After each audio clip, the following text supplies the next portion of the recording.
Ladies and gentlemen, fellow humans, welcome to another episode of Disorganized Productions.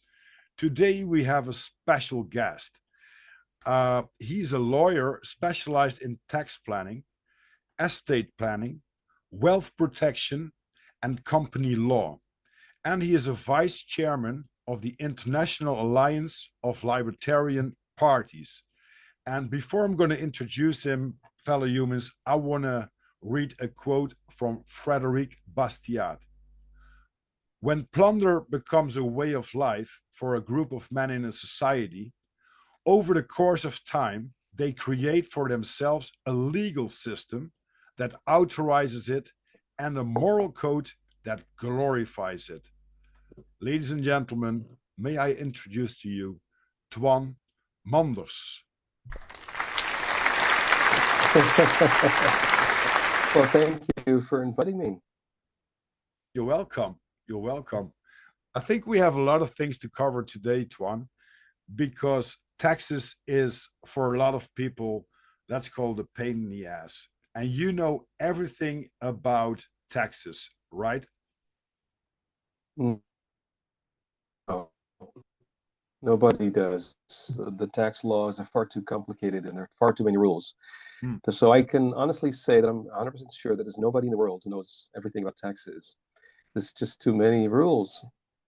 Too many rules.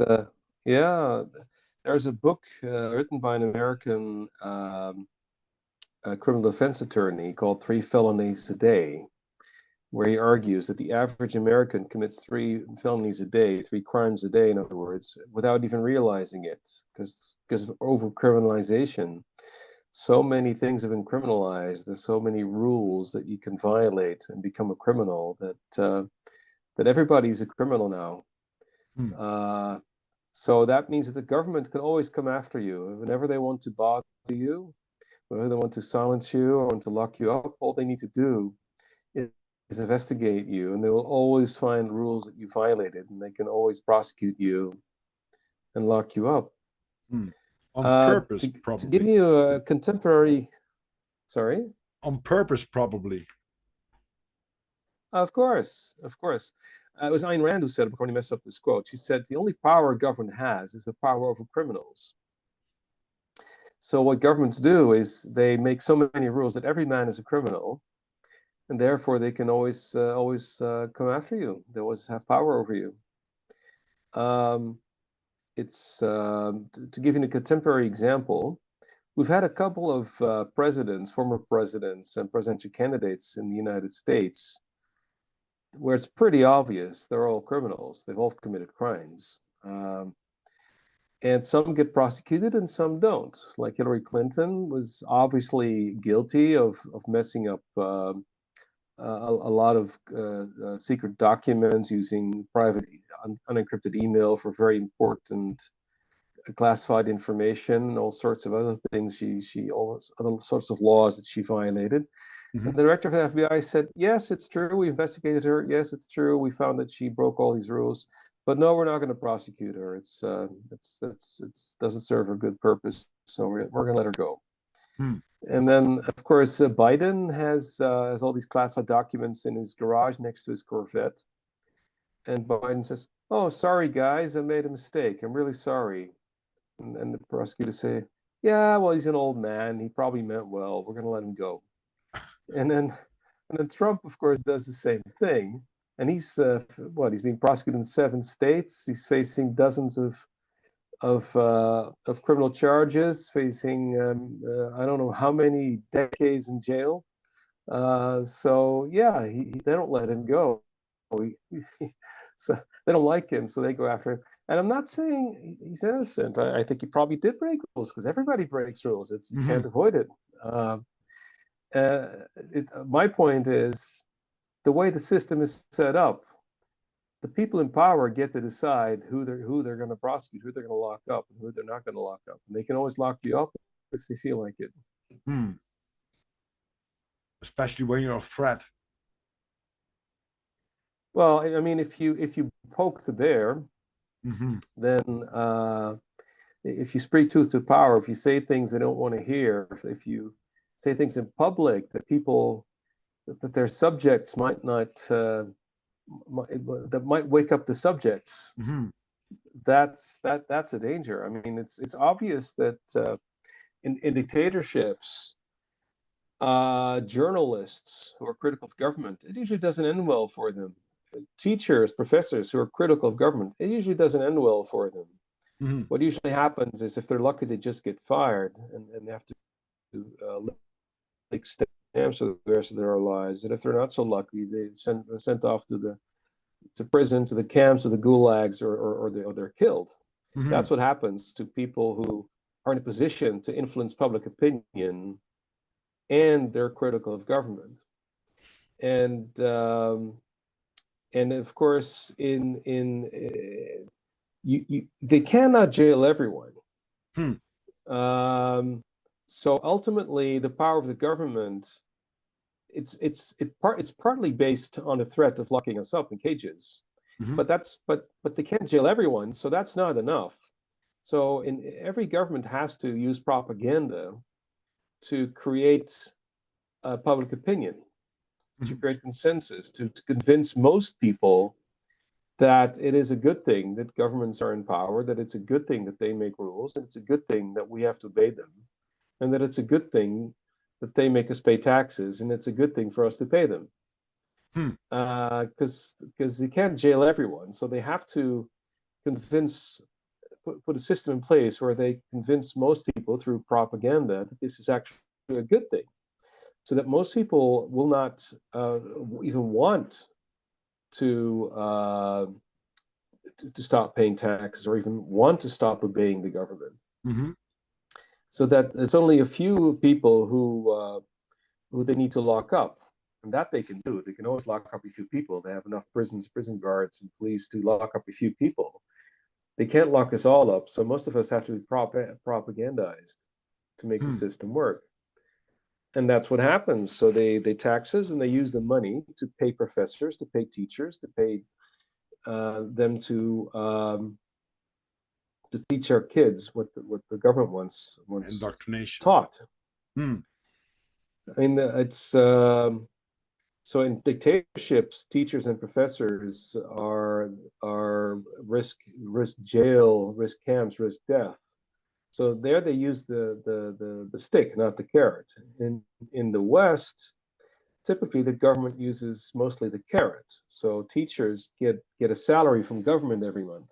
Hmm. Professors get a salary from government every month. And there's an old saying in Dutch, whose bread one eats, whose word one speaks.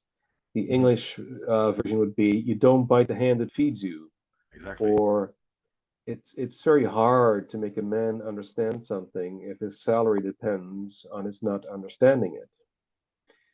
And this is a lesson well learned by the powers that be. Um, so that is why for a very long time, like over 125 years now, in most Western countries, um, governments passed a rule that parents have to drop off their kids at government schools every morning Hmm. at 30. And if they don't, they go to jail.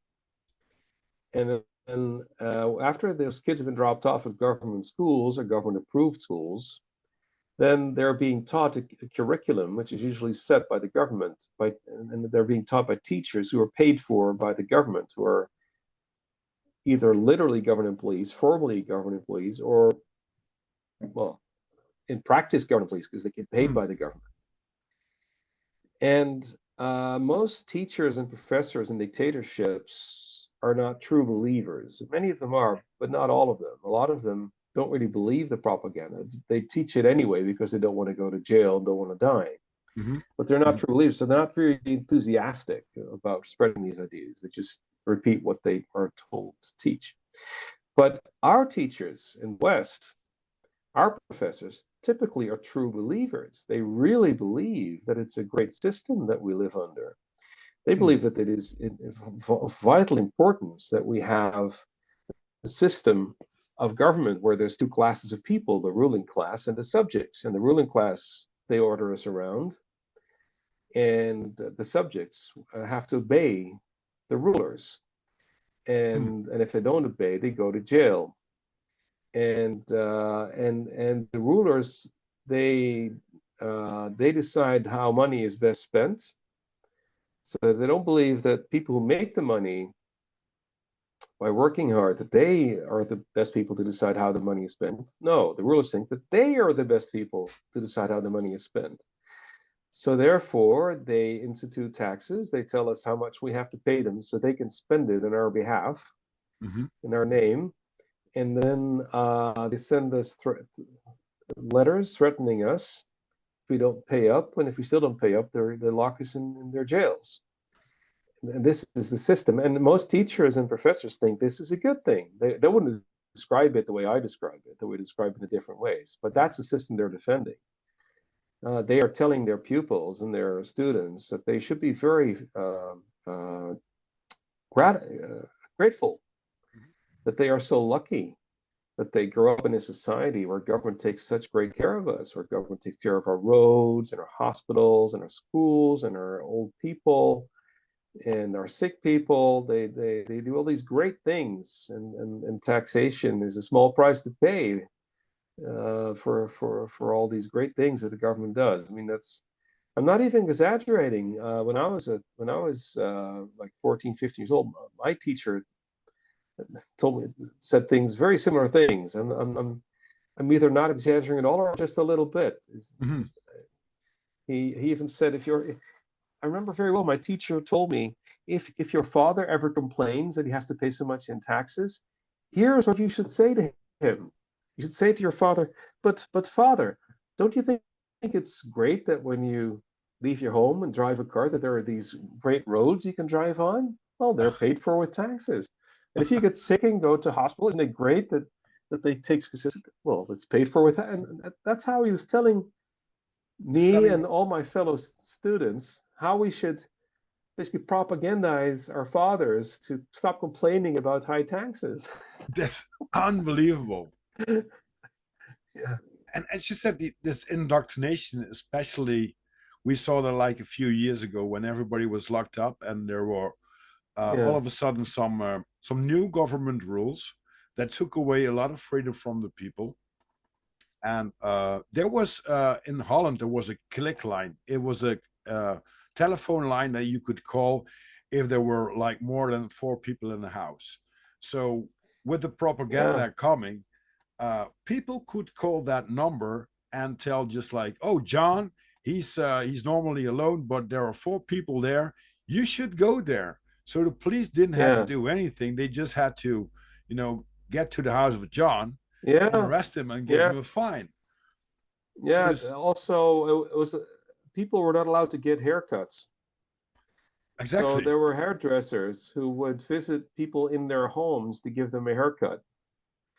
And if you if and if the and if but if the neighbor could call this phone number to rat on his neighbor, and then the hairdresser could get fined like 4,000 euros, I believe, for illegally cutting people's hairs.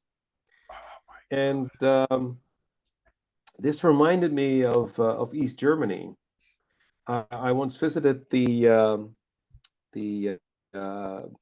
Stasi Museum in East Berlin, God. Hmm. which is in the building where the Stasi used to be have its headquarters. Stasi, for those who don't know, is short for Staatssicherheitsdienst, which means the state security service, which was their secret police, whose job was to spy on their own subjects to make sure that they were good citizens Hmm. who supported communism. And and when the Stasi was about to lose its power in 1990, they quickly shredded their files, and they had files on everyone. Wow. So they had. It turned out that 1/3 of the population was spying on their friends, neighbors, husbands, wives, lovers, colleagues. So they had huge files on everyone, and they shredded them. But these were East German shredders, so they were not particularly good. So after they lost power, volunteers started scanning all these shredded files and putting them back together again with computer software. And after that process, that project was completed, uh, East Germans were allowed to make appointments to come and look at their own Stasi file so they could find out who'd been spying on them. Wow. And if you made an appointment, then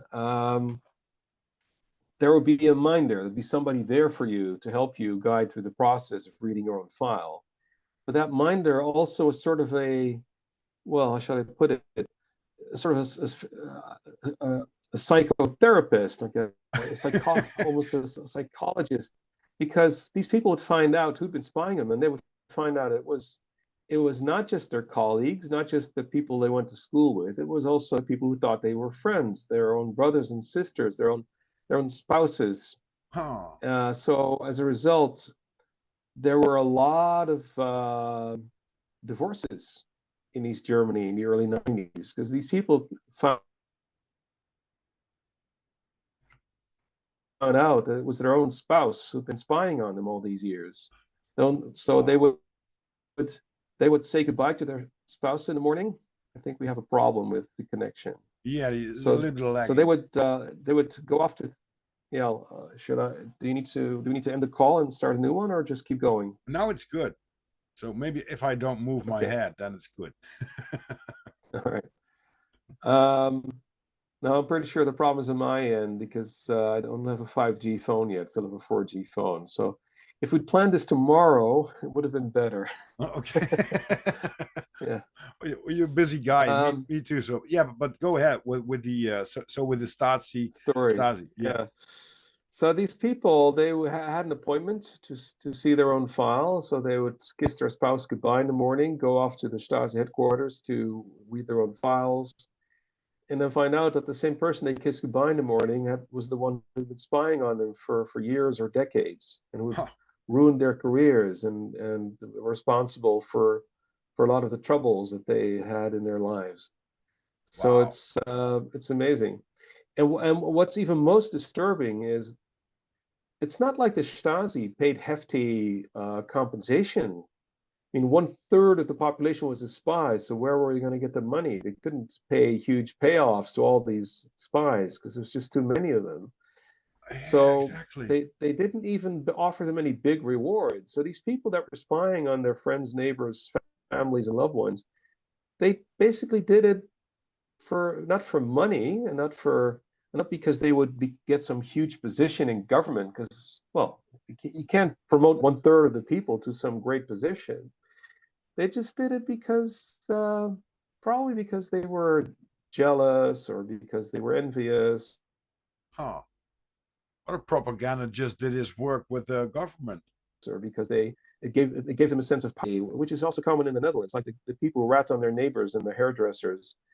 It's you may have heard this you've heard this before. So in the days of slavery, slaves would be whipped for breaking rules, Hmm. and after they were whipped, they would probably a lot of these slaves would not be angry at their masters for whipping them or at the people who were hired by the masters to whip them, but they'd be angry at the other slaves who had broken the same rules but had not been whipped.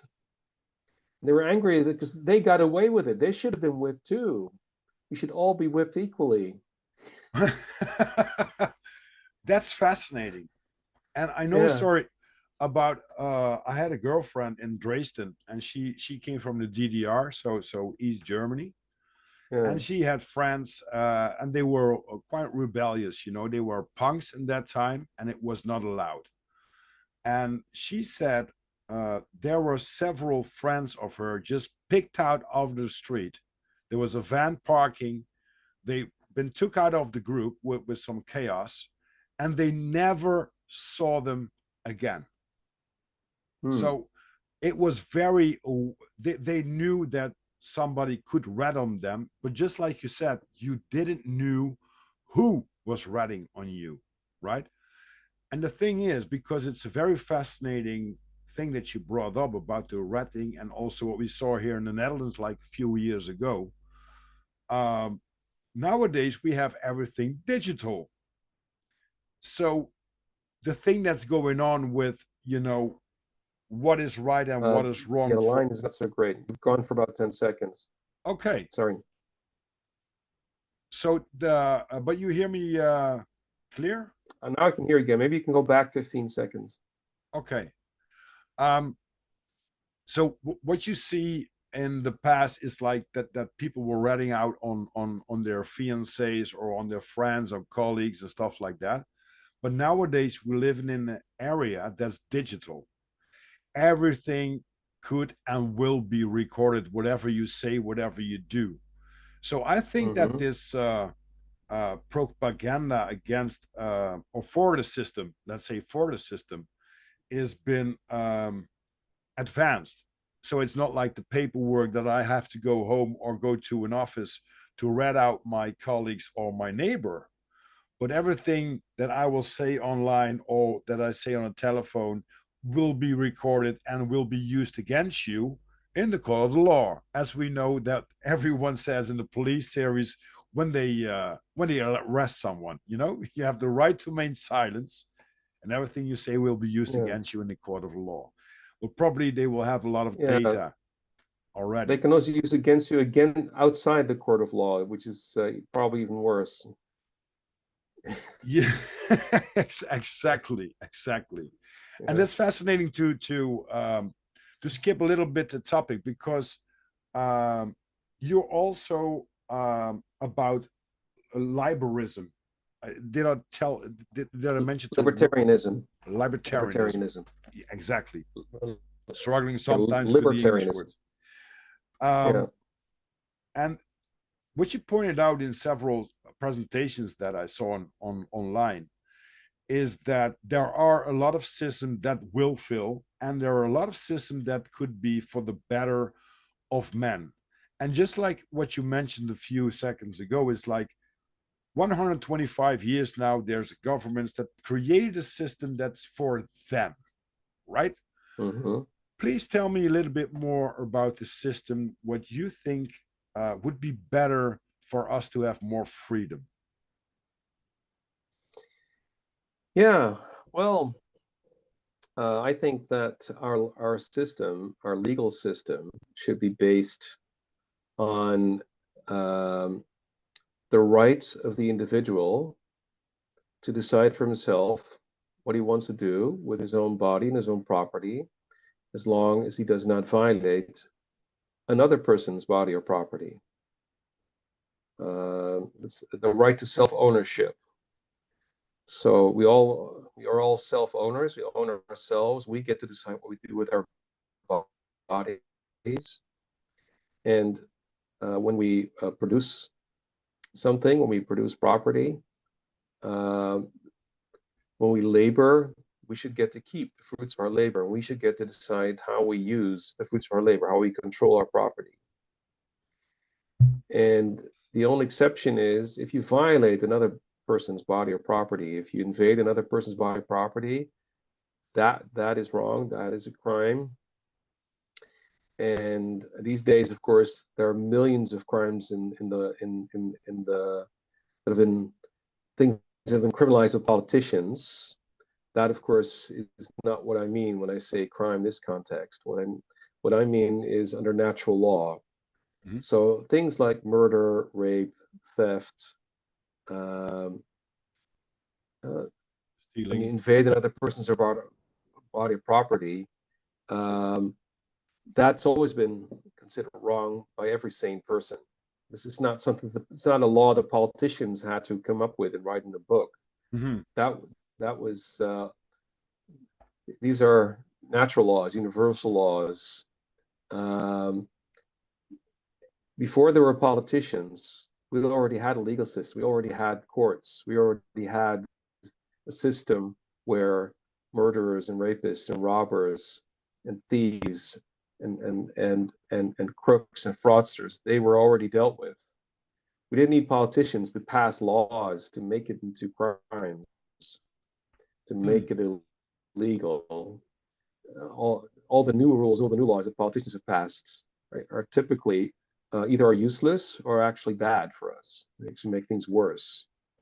Um, So I'm a big advocate of natural law, and I'm very critical of statutes, of legislation passed by politicians. Hmm. Um,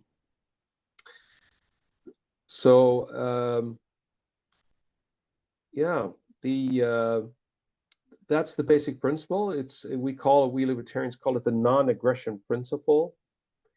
Thou shalt not aggress is our basic principle, and we define aggression as initiating violence. We define violence as invading another person's body of property, Hmm.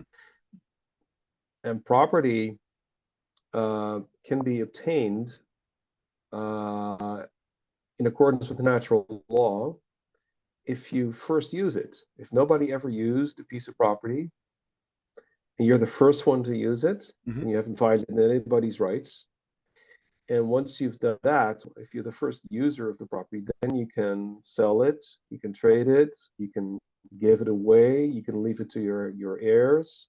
Hmm. And that is the process we call the free market. A free market is a system, economic system, where property rights are respected and transactions are voluntary.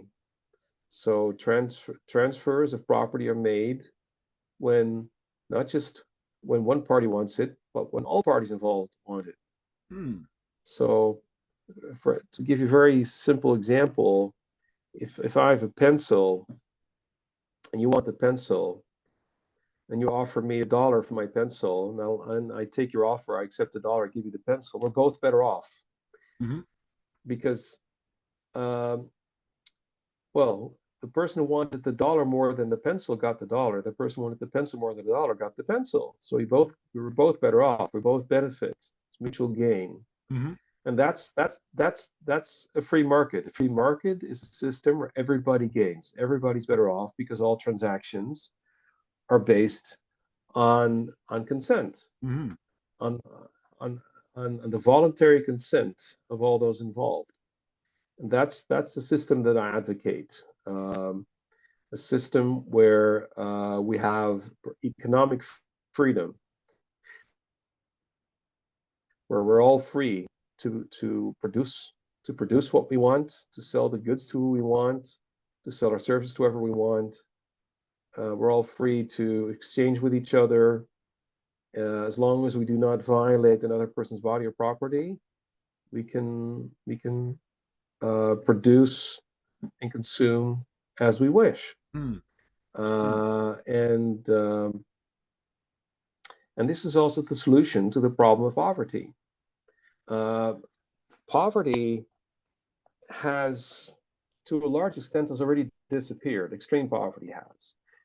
In the year 1800, like 95% of the world's population lived in extreme poverty, as defined by today's standards, which I believe is $2 a day, living on less than $2 a day in today's well in Perception. 2024 dollars. Hmm. And in the year 2000, that had already dropped to where only 40% of the world's population lived in extreme poverty. And today it's less than 10%. So we've made a lot of progress in eliminating poverty. And how have we made this progress? By having more economic freedom. I mean, until a couple of hundred years ago, most countries in the world had some form of feudalism, Hmm. where you had where most people were serfs, or either slaves or serfs, who could not leave the land that they were born on. If you were born on a piece of land, that piece of land was owned by a feudal lord, and you had to work for the feudal lord the rest of your life. Hmm. And whatever you produced would be for the Lord. You got to keep some of it so you could survive, but there was no incentive to educate yourself, to start a business, to become exceptional, to use your talents, to invent stuff, Hmm. because you were a slave, or most people were slaves or serfs. They had no incentive to do any of these things because you couldn't reap the benefits anyway. Hmm. And the lords they had no incentive to become business owners or do something useful, because why? They already lived off taxation, basically. They were taxing all the serfs and the slaves, and they could live very well off of the tax proceeds. So they had no incentive to do something useful with their time either. Mm. So for tens of thousands of years, poverty was a problem that did not go away, that was not solved. There was hardly any material progress whatsoever. Only over the last 250 years have things changed, and that's because the advent of Enlightenment ideas, the idea of reason, the ideas of science and technology, the idea of classical liberalism, of individual rights, of Hmm. property rights, um, and especially during the course of the 17th and 18th centuries, you've seen a lot um, you've seen better ideas taking shape, becoming more popular, and it culminated in the La Belle Époque. La Belle Époque was the period from 1815 to 1914. The end, 18 was the end of the Napoleonic Wars, and 1914 was the start of World War One. Hmm. And the 99 years between these wars were a period where there were very few wars, and there was a lot of freedom, because classical liberal ideas had basically conquered the West, and as a result, taxes were low. There were few regulations. Government had to give up most of its power. Feudalism had been replaced with free markets, not 100% free markets. It wasn't perfect, Hmm. but it was the highest level of economic freedom the world had ever seen. And it's no accident that during this period, this period of 100 years, or 99 years to be precise, that a lot of the inventions that we still benefit from today, that's when they were made, like electricity, like the car, like the combustion engine, the electrical engine, the telephone, the telegraph, which evolved into the internet. Hmm. All these major inventions, uh, electric lights, uh, the phonograph, which turned into the record player, which turned into the CD player, which turned into modern computers. I mean, but but but the seeds were placed in that period of 99 years when Wow. the West was very free. Uh, Also, in that period, life expectancy dramatically increased. So in most countries in the West, in 1815, the average life expectancy was not that high. It was like 38 years, and the rest of the world was even lower. By the end of La Belle Époque, it was much higher. It was like 65. So most of Okay. the gains were made in that period of 99 years. Uh, that's another example of just how much influence the ideas of liberty had, and how well freedom is good for you is Hmm. It's is healthy. the short summary. Yeah. Yeah. And probably the Yeah. government or the system knows that, and that's why they want to cut it off, because we had World War One coming up after that period. Yes. Yeah. What we also had during La Belle Époque is we had no income tax. We had no VAT. It didn't exist. We had no welfare state. We had no mandatory premiums. We had a gold standard. So Hmm. governments couldn't just print money to finance wars and finance all sorts of crazy stuff. Hmm. As they do Because the now. money was gold in those days, and gold, you can't print gold. You have to mine gold.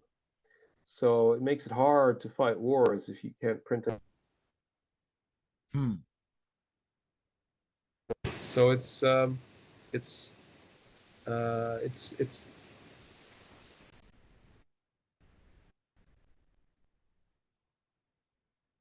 Oh, we got problem with our another. line again. Yeah, yeah, I just heard it. I can What's the cut them last thing out. you heard me say? Maybe I should go back to the gold standard. So one of the Yeah, things gold that was standard. great Yeah. about La Belle Époque is that there was a gold standard, and as a result, the money printing, it's not that it didn't happen at all, but it was severely limited. once the gold standard was abolished, that's when the inflation really took off. If you look at a chart of the Dutch guilder, Hmm. there are charts that go back to the Middle Ages, to the 14th century. That's how well the Dutch have documented the value of the guilder. What you'll see is that from the 1300s until the beginning of the 20th century, the guilder did not really lose much of its value. It was pretty stable Hmm. for for well for 600-700 years. It was very stable. And then the gold standard was abolished, and then the money printing started. And since then, the guilder's lost like 98% of its value, Hmm. and that continued when the euro was introduced. Oh yeah, And but this is not inflation. unique to the Netherlands. It's not unique to the guilder and the euro. This has happened everywhere in the world. At the end of the 19th, beginning of the 20th century, most countries abolished the gold standard or the silver standard in the case of China, and that was the start of runaway money printing and runaway inflation.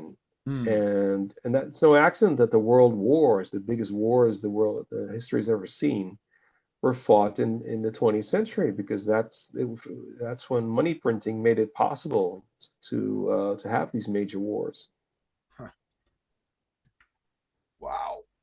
So I know that you told about Dubai. Dubai is something that a lot of people think of a big desert town, which it is. It's quite in the desert, but they didn't have any regulations on income tax, on VAT for a very long time. And you pointed out in this presentation also that it has to do with the monarchy, right? So the ruler of the land that gives you regulations on freedom of money and wealth or not. And when I connect the dots now, I think that before 1914, there was a little bit more the liberty that we had, the freedom that we had, which causes a lot of people to grow on mental and wealth and finances and stuff like that, and also with getting older. And the system kicked in and yeah, created something that they can profit off. But Dubai is very um, unique in that way because I read it down. It was like 321. What was it called? Um, Getting into my notes The now. economy grew with a factor of 231. Yeah, the factor The 300. United Arab Emirates became independent in 1971, and by 2013, their economy had grown by a factor of 231. So it wasn't 231%, it was a factor of 231. So they grew 231 times bigger, their economy.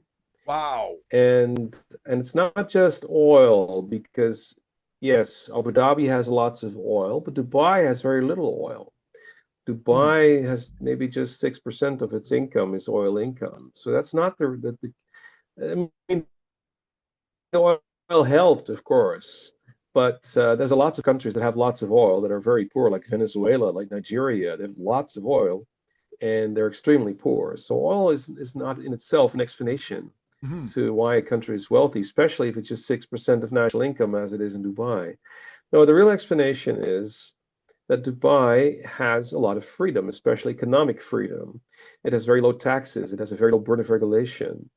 It's the climate is created for entrepreneurs, for investors, is very favorable. Um, there is no income tax. Hmm. There is no wealth tax. There is no capital gains tax. There are no mandatory national insurance premiums. There's no estate tax, no inheritance tax, and no gift tax. And until about 10 years ago, when they'd already grown into a very rich country, they didn't have a VAT either, and they introduced one about 10 years ago, but it's 5%, which is a lot less than it is in Western Europe. Wow. They until June of last year, they didn't have a corporate income tax. So Huh. all the wealth that they acquired for all these years It had nothing to do with having a corporate income tax, because they just introduced it. And the only reason they introduced it is basically because they were forced by the Biden gang. I mean, My the God. Biden gang, they came up with this idea of forcing all tax countries to raise their tax rates to 15%. And the way they enforce it is, I mean, the UE was blacklisted by the EU, by the Netherlands. It was blacklisted for having taxes that were too low. And what it meant was that if you paid royalties to Dubai, if you had a company or a business in Dubai or lived there and received royalties from the EU or received interest from the EU or dividends from the EU, the EU would subject it to a special withholding tax. In the Netherlands, that was the same rate as the corporate income tax. And also, if another rule that many countries had is if you have a parent company in a high tax country with a subsidiary in zero tax Dubai, then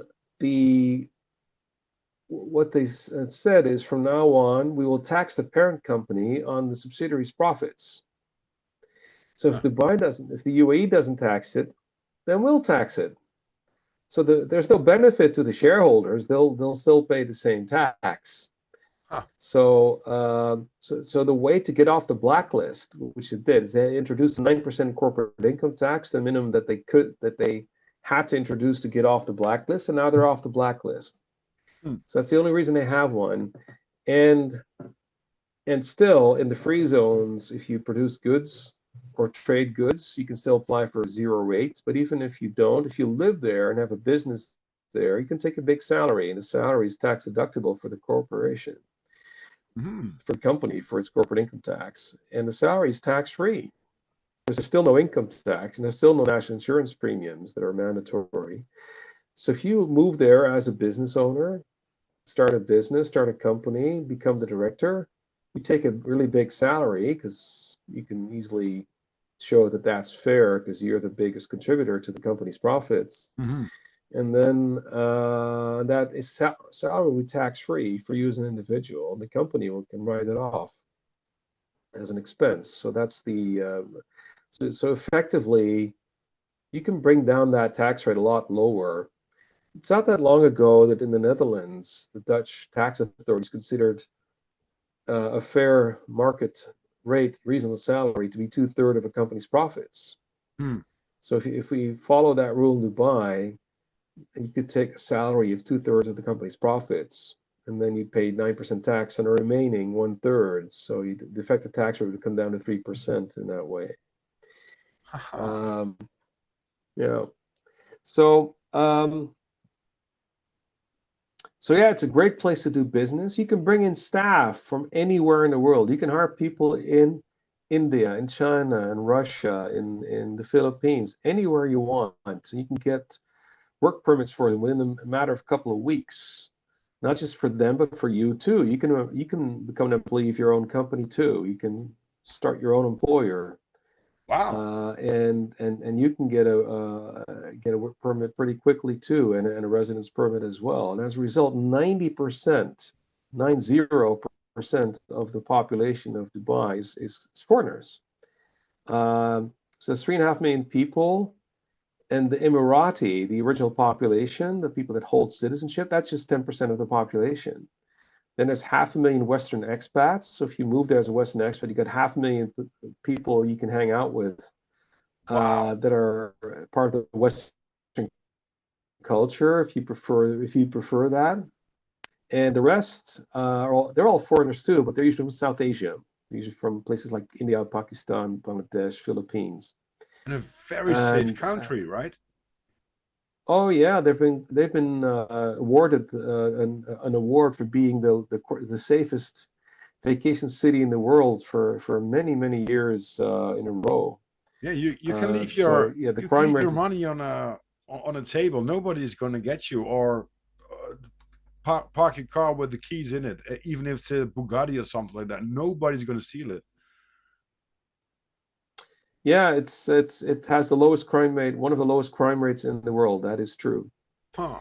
And what's funny is in Western Europe, in a country like the Netherlands, a lot of people are opposed to immigration and and and and assume it's horrible, that immigration is very bad for your economy, and Mhm. it's going to bankrupt us. But that's all depending on incentives. It all depends on the incentives that government creates. So in Dubai, the incentive that the government creates is, well, you can start a business, you can get a job easily. There's no unemployment because there's no rules there to create unemployment, such as minimum wage laws or collective bargaining laws, or there's contract freedom. If you hire someone, you sign a contract, and the courts will honor the contract. So in the Netherlands, if you sign a contract and you say, well, if we don't like each other anymore, we can give each other 2 weeks notice, and that's the end of it. Mhm. The government courts are not going to enforce the contract. They're going to honor the contract, because when the Netherlands was occupied by Nazi Germany, the Nazis passed a law that you cannot fire people without the government's permission. Huh. And that law's still on the books. If you fire someone without the government's permission, you have to pay this huge fine. Not so in the UAE. In the UAE, if you write a contract and the contract says 2 weeks notice, that's honored by the courts. Also in the Netherlands, if you put in a contract that if somebody calls in sick, well, he's got 20 days of holidays, of vacation days he can use up, and after that, it's his own risk. If you put that in the contract, the court's not going to enforce it. They're going to say, no, you need to keep the salary, you need to keep paying the salary for another 2 years, even if it bankrupts you. Huh. Then it bankrupts you, but that's you have to keep paying for 2 more years. It's not in the contract; it's in the law, and that supersedes the contract. Now, in the UAE, if you put in the labor contract, if you call in sick the first 20 days, you'll get paid, because that's how many days you can take off as well on a vacation. And after that, it's your own risk. Then the contract is honored. So Wow. it's a great place to do business. They really respect freedom of contract and the sanctity of the contract. You can bring in people from anywhere, and if usually what you will do if you bring in staff from outside, from poor countries, you pay them 2 or 3 times what they would get paid in their own country, and as a result, they're extremely happy, satisfied, and loyal and motivated. But they're Wow. still cheap by our standards. Huh. So you can still have a very profitable business, even if you pay them 2 or 3 times what they would have made in their own countries. So it's a win-win situation where everybody's better off. Huh. Um, and um, and of course that's why they're growing so fast. That's why 90% of the population is foreigners, because everybody wants to go there, because it offers such a great amount of opportunity. Hmm. You can improve your life. So looking at the incentives that foreigners face when they come to Dubai, first of all, it's very easy to get in. All you need is a job and you can get in, no problem. Secondly, if you take a job or start a business and make money, you get to keep all of it. You get to keep 100%. There is no tax on wages, and there's no mandatory premiums. So there, like in the Netherlands, there's the net wage, then Mhm. there's the gross wage, and then there's the cost to the employer, which is even more than a gross wage, because there's all these hidden taxes that employers are forbidden by law to put on the salary slips, on their pay Exactly. slips. They're not Exactly. allowed to show them just how much tax they're really withholding. And so to give you an example, if you uh, there's there's a website in the Netherlands, berekenhet.nl. There you can type in a gross salary. You can calculate how much it is net and how much the cost to your employer is, and you'll find that usually the cost to the employer is at least double what you get paid net after tax as an Wow. employee. It's whereas in Dubai there is no such thing. There's no difference between cost to employer and net wage. It's the same. Huh. So you get to keep everything that you make. Which is fair enough. Also, yeah, if you hold up your hand at the government and say, I'd like to get free health care and free goodies, free money, and free housing and free education. There's no point in doing that because you can hold out your hand, but you're not going to get anything because there is no free stuff. You get to keep everything you make, and you get to buy it with the money you make. Okay. But there's no subsidies, there's no handouts, and if you commit a crime, a real crime with a victim, if you steal, if you rape, if you murder, if you rob, you go to jail for at least 4 years, and then you get deported and you never come back. Uh, so those are the incentives that foreigners in Dubai face. Now let's look at the incentives that immigrants to the Netherlands and face. And this is not unique to the Netherlands. This is true of most European welfare states in general. Mm-hmm. So first of all, it's very hard to get in unless you come in illegally. Or unless you come in as an asylum seeker. If you come in as an asylum seeker, then they'll give you free stuff. They'll give you free food and free housing and free money.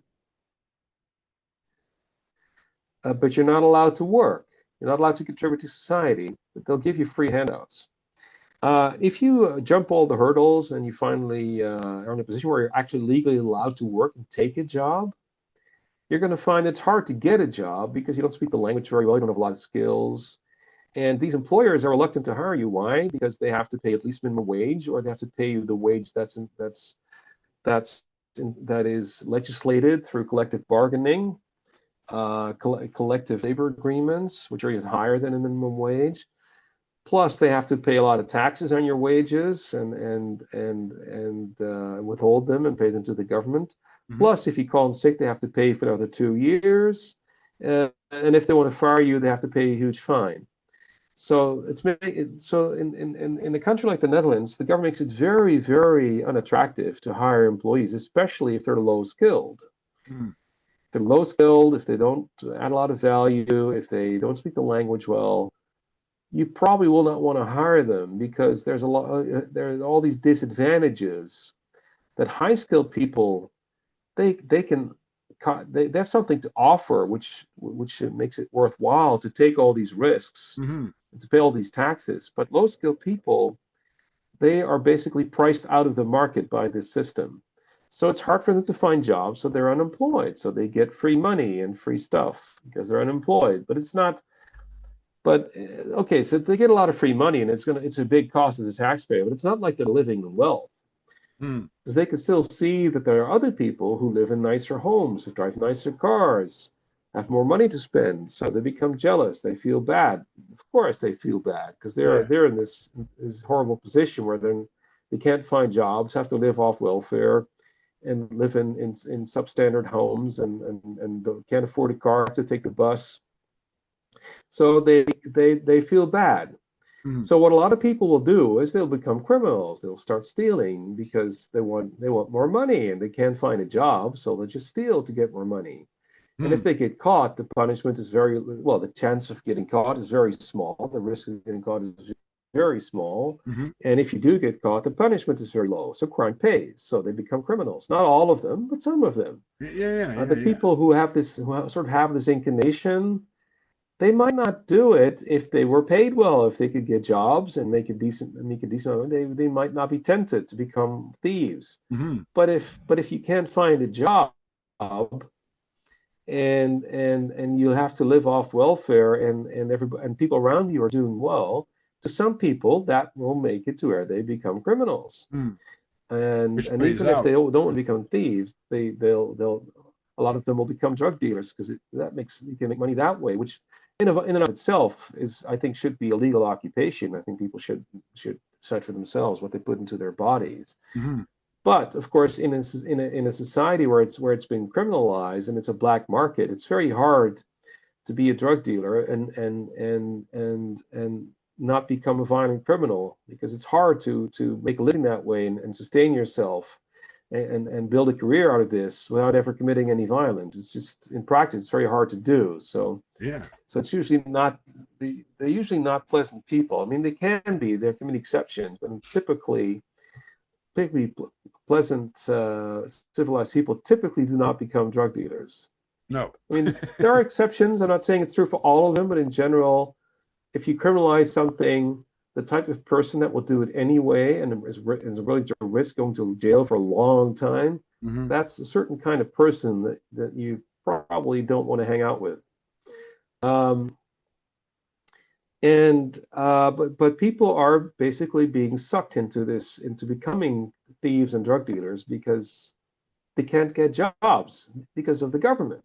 If they'd lived in Dubai, they could get a job easily. But if they live in a place in the Netherlands, then they can't get a job.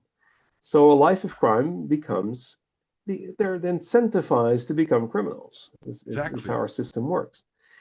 And um, so the incentives are all wrong. So in Dubai, if you work, that's rewarded. If you add value to other people's lives, you are rewarded and you get to keep the fruits of your labor. You get to keep your rewards. Makes If you hold sense. out your hand, you get nothing. So that's not being incentivized. And if you become a criminal, then it's punished and you're thrown out. And so the incentive is not to become a criminal, is not to become a welfare queen. The incentive is to become a productive member of society, is to Hmm. add value to other people's lives in exchange for money. And in Western European welfare states, the incentives are completely reversed. So working is discouraged, hiring employees is discouraged, starting a business is discouraged or made illegal or is subject to all sorts of rules and regulations and you have to get permits to start a business in the first place. Hmm. And once you start a business, there's a whole bunch of rules and regulation, taxes. That's it's like a ton of bricks that they throw upon you once you start a business. So that's also a type of discouragement. So productive work is discouraged. Hmm. Holding out your hand, asking for welfare, asking for free handouts is encouraged, and crime is encouraged. Crime pays. Hmm. So those are the incentives that our immigrants face. So the problem is not with the immigrants. The problem is with our government. Our Exactly. government creates all these bad incentives. Yeah. Dubai has 90% immigrants, and none of these problems exist, or almost none of them exist, Right. Right. because their government has a different incentive structure. Hmm. Incentives matter. People are very, very likely to be influenced by the incentives they face. Hmm. And it's really funny that we have so different gun laws, especially here in the Netherlands. I had a gun permission for a while, and not to shoot someone, just to be honest with you, or to defend myself because you can't.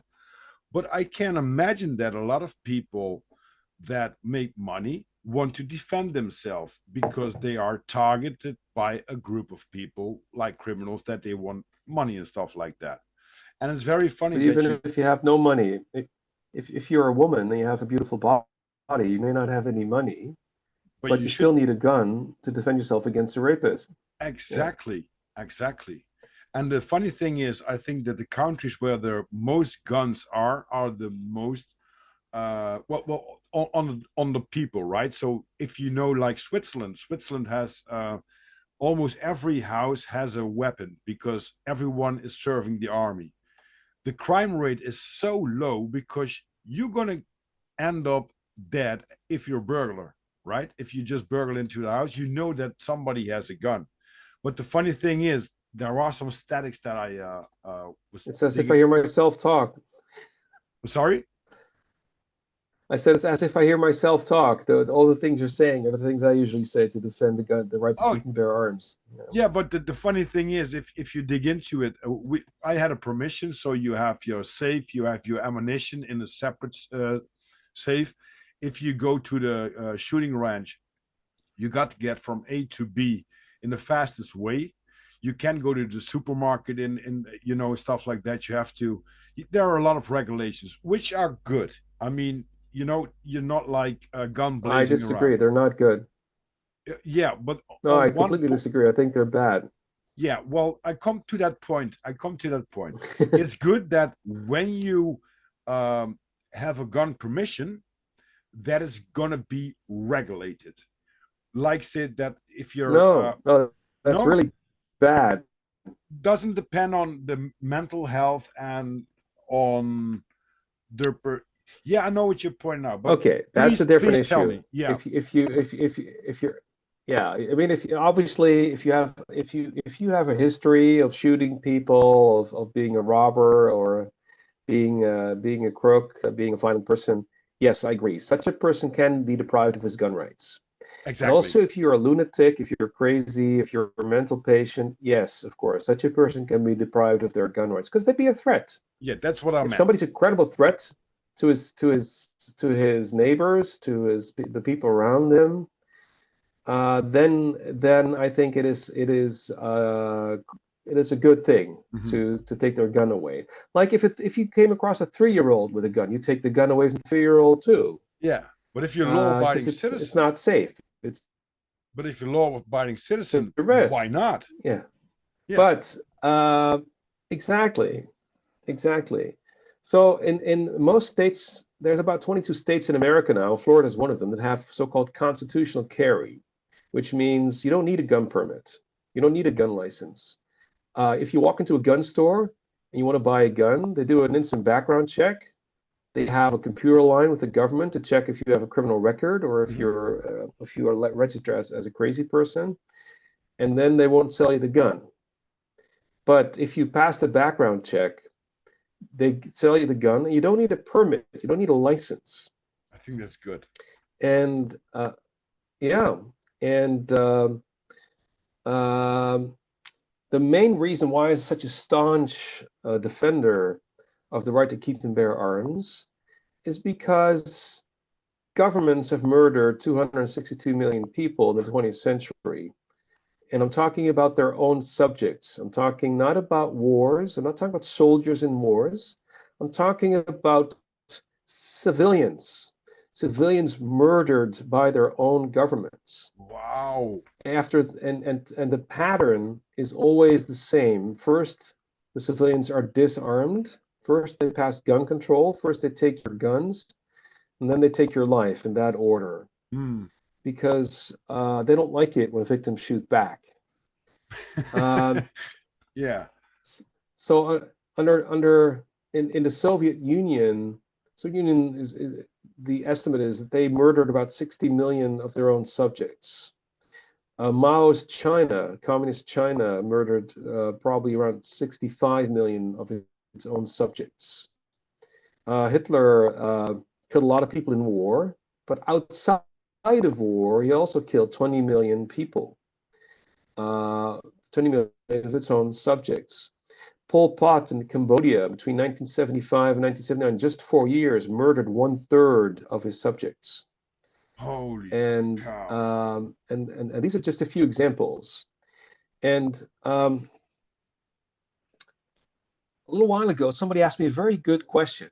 He asked me, when I told him this, he asked me, where on earth is the best place to be to minimize the risk that you'll get into that sort of situation, that this sort of Hmm. thing could happen to you, it could happen Hmm. to your neighbors. And I thought about it for a moment and I said, well, I think it's places like South Dakota, Florida, Texas, Switzerland, country, I mean, areas where lots of people have guns, and most of the people that have guns value freedom, value liberty, value individual rights, Hmm. are critical of government, and would not accept it if the government uh, went too far. The kind of people who draw a line in the sand and say, okay, you can tax some of my income and you can have some rules. And I won't shoot the cops when they come to arrest me for tax evasion or for breaking the rules. But Yeah, there yeah. is a law, there is a line that I draw in the sand. And if the government goes over that line, if the government goes too far, if it becomes too tyrannical, then yes, I will take up arms against my own government. I will not accept that. And it's not theoretical. This is how the United States came into existence, exactly this way. Hmm. In 1776, America was a British colony, and the British king went too far. He passed a tax law called the stamp duty. So the rule was that if you had a document in your home, if you had a contract in your home, it had to have a stamp, the king's stamp. To get the stamp, you had to pay a tax, the stamp duty. And if you didn't pay the tax, then you were a tax evader, you were a criminal, and you could be punished. Now, how did they enforce the law? They enforced it by sending British soldiers door to door to go through your papers to see if they had stamps on them. Right. And that was the main reason why the Americans started a war, a revolutionary war, a war of independence, to throw out the British, because they'd gone too far. This was a violation of their not just of their property rights, but their privacy in their own homes, in their own Hmm. papers. So they drew a line that said, "This is unacceptable. We'll fight a war to throw them out," and they did. Um, and so that's an American tradition to not accept a government that goes too far. Hmm. And And that's exactly what you that's the kind of population you need to be safe, because governments can have armies, they can have soldiers, mhm. they can have well-trained and well-armed armies. They can't win guerrilla wars. No, I mean, the Soviet Union agree. could not win the war against the guerrillas in Afghanistan. The French war, I mean, and they were considered to have a very powerful army. They were a superpower in those days. They couldn't win the war in Afghanistan. The French army was considered one of the major armies in the world. They couldn't win the war in Algeria against the guerrillas there. Hmm. The American army, the biggest army in the world. I mean, the U.S. government spends 10 times more on its army than the next one. The U.S. government spends more on its army than the next 10 countries combined. Wow. Even the U.S. Army could not win the war in Vietnam because it was a guerrilla war. There was when armed civilians will decide they're not going to accept being subjected. Hmm. If they draw a line in the sand and say, "This is it, we're not accepting this, we're fighting back, we're starting a guerrilla war to throw you out," it doesn't matter how big your army is because you can't win it. If people are motivated and Hmm. armed and are willing to fight to the last man, there's no way to win such a war. And you don't And that need is, any uh, high-tech guns, because what you see in these guerrilla wars that they have very primitive weapons like slingers and what is it called, like the shepherd swing, that they can shoot projectiles and bows and stuff like that. And in the Viet Cong, they had this traps that they had for the soldiers. The thing is, and you pointed out, and I want to touch base on that. It's not uh, it's not that you want to fight against uh, the government in the first place when you have a gun, but you should have the right to defend yourself against tyranny, just as you pointed it out. exactly. That's Yeah. something My that's been favorite, my favorite, sorry. yeah, the thing is, what we see here in the Netherlands, for example, one of the reasons that I stopped was it caused a lot of time, a lot of effort, a lot of energy, a lot of regulations, a lot of money just to shoot a gun on a target. And you weren't allowed to do a lot of things like dynamic shooting. It was not allowed. And if you want to get into shooting on a target, it's really nice to have something that's dynamic, walk around with the gun and then, on a safe range. But you couldn't do that. So it was only hitting the target and then go home.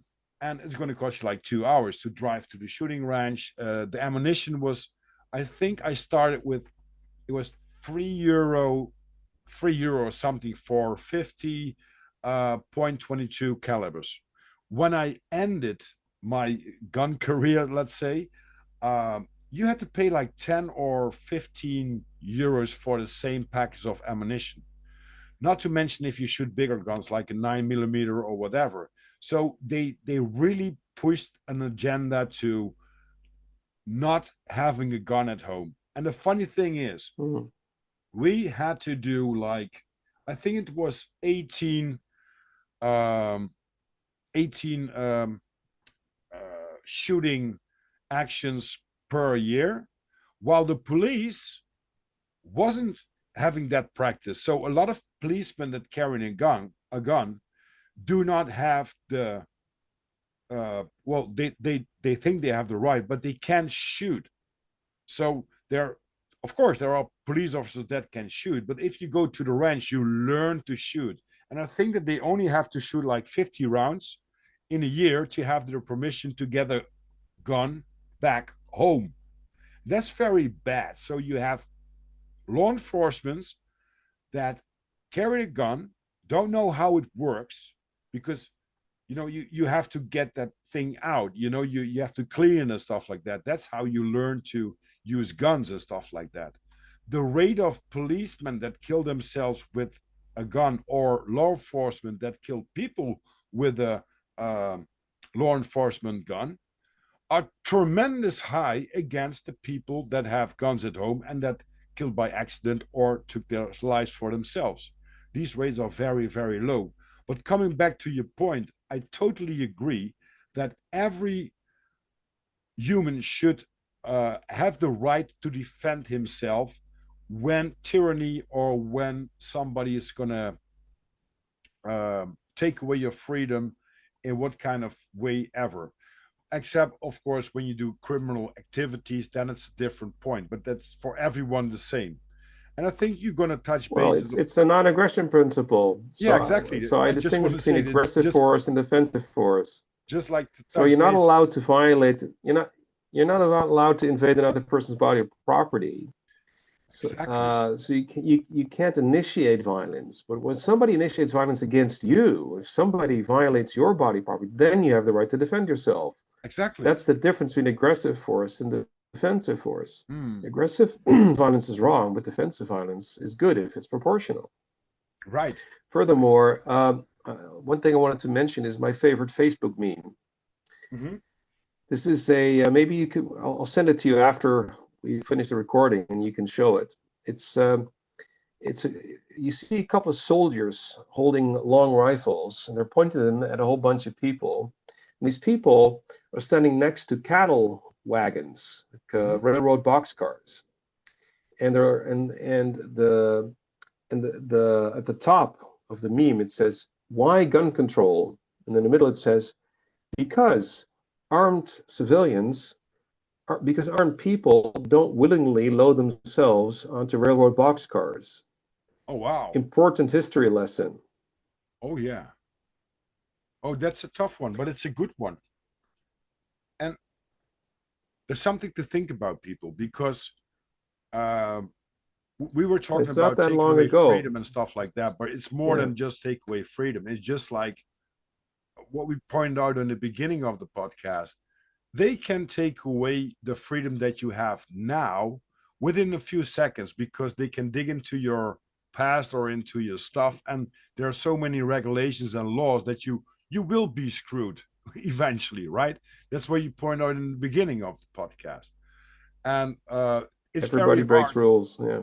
Yeah, and it's very hard to when that's unjustable, that you can defend yourself against people that have guns, that come to your door with guns.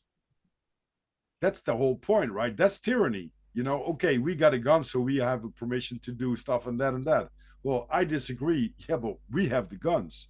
And just like you point out with this meme, that's exactly what you're trying to say there, right? If you could defend yourself, you Yeah. would I mean, if do a if if cattle if wagon. if the Jews had guns, I mean, if these millions of Jews that were murdered, if they had guns, They could fight I'm not back. saying they would have won, but at least it had a fighting chance to defend themselves. Now they were basically being butchered like pigs. Mm, Uh, they had no chance whatsoever. They were disarmed. Uh, the Nazis could just act like a fox in a hen house, like a exactly. wolf in a chicken coop. Hmm. There's no way for there was no way for these victims to defend themselves. Is this something that's been going on for a long time, or is this something that's been slightly introduced into the Western civilization? Gun control? Yeah. Gun control is most gun control laws were passed in the 20th century, in the early 20th century, and I think it's not an accident No, that no, sort no. of 62 people were murdered by their own governments in the same 20th century because they were disarmed first. The gun control laws were passed first, and then they were murdered. Exactly. Oh, that's something to think about. That's really something to think about. Toine, I wanted you to talk more about Adam Smith. Um, I had written down about liberal. I'm struggling by the word. I'm sorry for that. It's liberalism. Libertarianism, Yeah, exactly. libertarianism. So Libertarianism. liberalism, we no longer use the word liberalism because it was stolen from us. So Yeah, because there were liberalism, divisions, right? the views that I've been talking about over the last hour, that these views were used to be called liberalism. Liberalism. I Okay. mean, in the 18th and the 19th century, but in the 20th century, the left started calling themselves liberals, especially in the United States. And in the United States, the word liberal that basically means leftist now. It means a leftist progressive. Hmm. So it's completely changed its meaning. So in the US, people like me, if we were to call ourselves liberals, the people completely misunderstand what we meant. They would assume that we're leftists. So But that's you're why American definitely not. liberals no longer can call themselves liberals. That's why they were forced to start calling themselves libertarians Hmm. to avoid the confusion. Now in Europe, if you say to someone that you're a very liberal or a radical liberal, or then uh, probably most people still understand what you mean. They'll probably understand what you really mean is you're in favor of a lot of freedom and Hmm. small government and freedom for the individual. But the term if but the term liberal has well changed its meaning there too. It's more. I mean, today's modern most people call themselves liberals these days in Europe are actually centrists. They're in the political middle. Hmm. They're not hardcore socialists. They're not hardcore fascists. They're not hardcore conservatives. But they're not really liberals anymore either. It's just they're in the middle somewhere. They're Exactly. moderates. They want politicians that call themselves liberals. They want to cut taxes by 1%, Hmm. and then they call them. I'm not kidding, by the way. The Dutch Liberal Party. When I was last time I ran as the prime candidate in a as the lead candidate in the national parliamentary election in the Netherlands in 2012. The party that considers itself to be the Liberal Party campaigned for dropping the top income tax rate from 52% to 51%. That was their that was that was in their party platform. That's what they were campaigning for, 1% lower tax.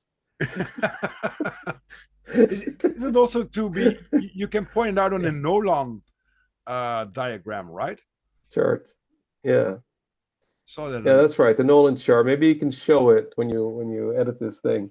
yeah, I mean, The Nolan chart was developed by David Nolan. He was the one of the founders of the U.S. Libertarian Party in 1971, and his position was, and I agree with him, of course, that the political spectrum is not a line. It's not a left-right line.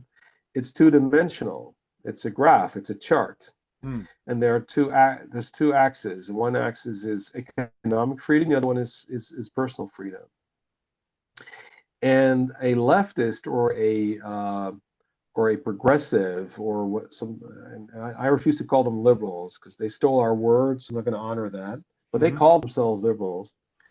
People on the left typically are people who do not value economic freedom at all. They don't want economic freedom. They want higher taxes. They want more regulation. They want bigger government. They want more rules. They want more bureaucrats that will control us even more tightly. That's what people on the left typically want. But where it comes to sins like prostitution, pornography, drugs, that sort of thing. They typically do want more freedom. They typically do want fewer restrictions or more freedom where it comes to these sorts of things. Mhm. Uh, or or or or uh, or when it comes to things like freedom for gays, trans people, that sort of thing. Those types of freedoms, they typically do advocate for. So they're not against all freedoms, but they are against economic freedoms. They Mhm. want to heavily restrict economic freedoms. Then we have the right, the conservatives. What do they want? They want more economic freedom, typically. They want lower taxes. They want smaller government. They want fewer regulations. They want more privatization, fewer government monopolies. So in that sense, they are good. They're for more freedom. But as Mhm. soon as it comes to personal freedom, it's a different issue. Then they want the government to pass laws and enforce them. Then they want more regulations or completely outlawing things like alcohol, drugs, tobacco, uh, prostitution, pornography, uh, blasphemy, that sort of thing. Mhm. Um, they often support the military draft, or even these days they even support a draft, which is not a military, but it's called a social draft, societal draft, where you're drafted not in the army, but you're drafted to work in hospitals and some government projects and government dedicated projects. Mhm. Um, so they don't value personal liberty. They don't value personal freedom. They only value economic freedom. Then we have the fascists, the socialists, the communists. They don't value any freedom at all. They want to restrict all of our freedoms. Mhm.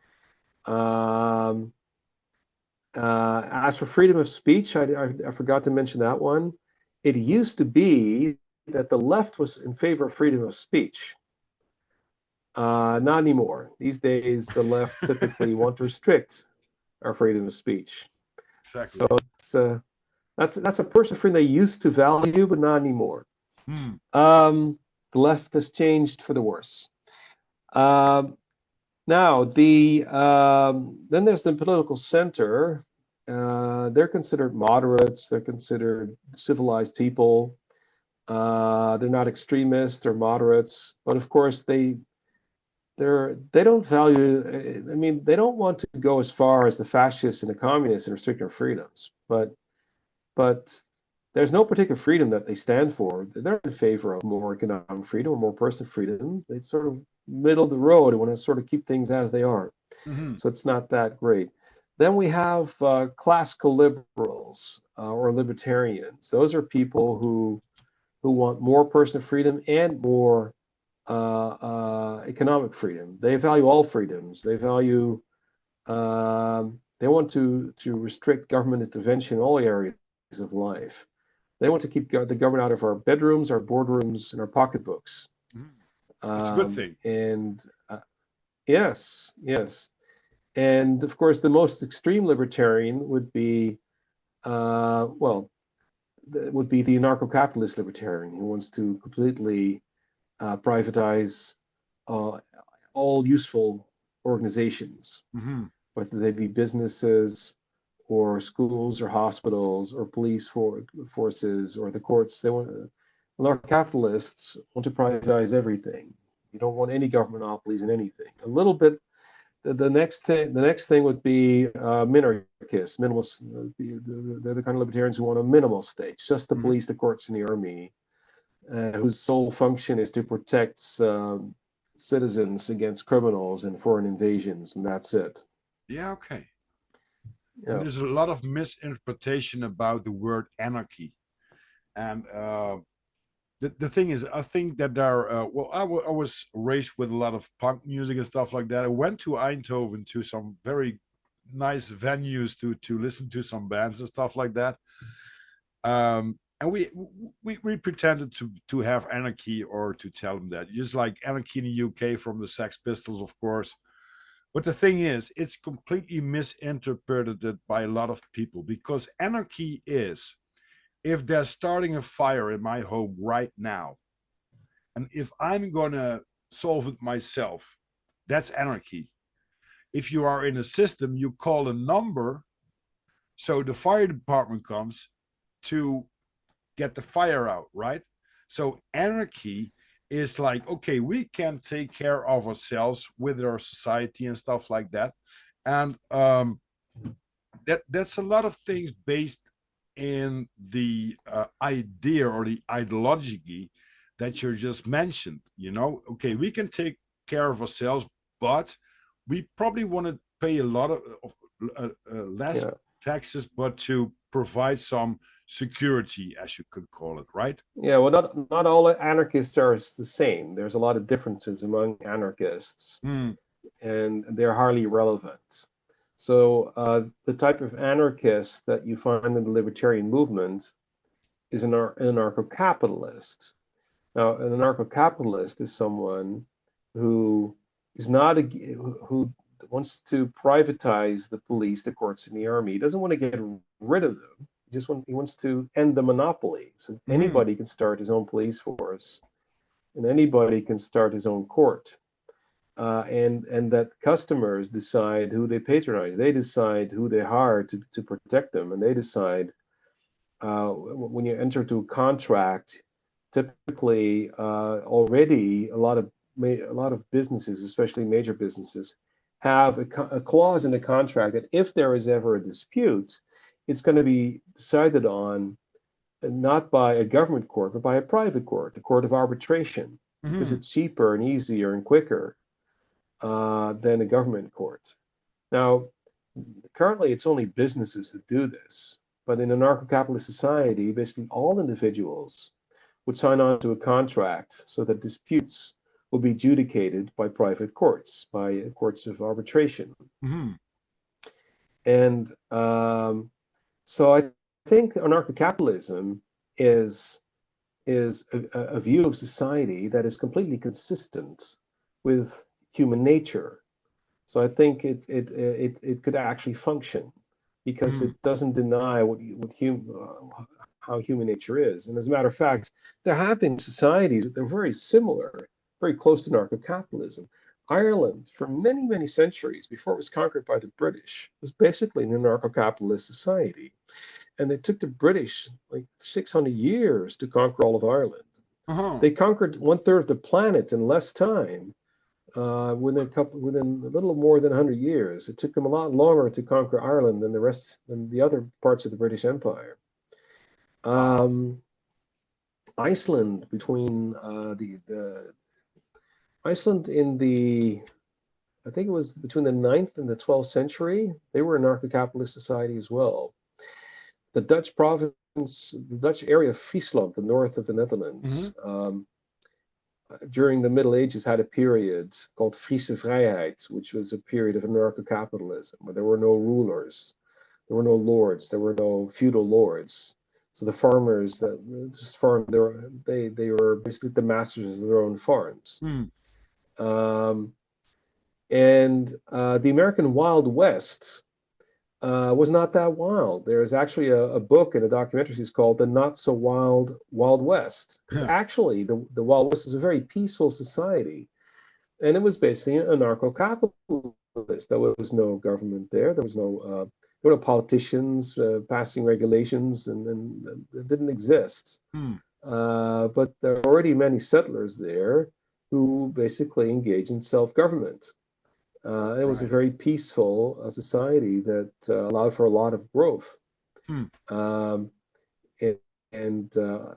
lot of opportunity. So there have been sort of historical examples of how anarcho-capitalism can work, or at least something very similar to it.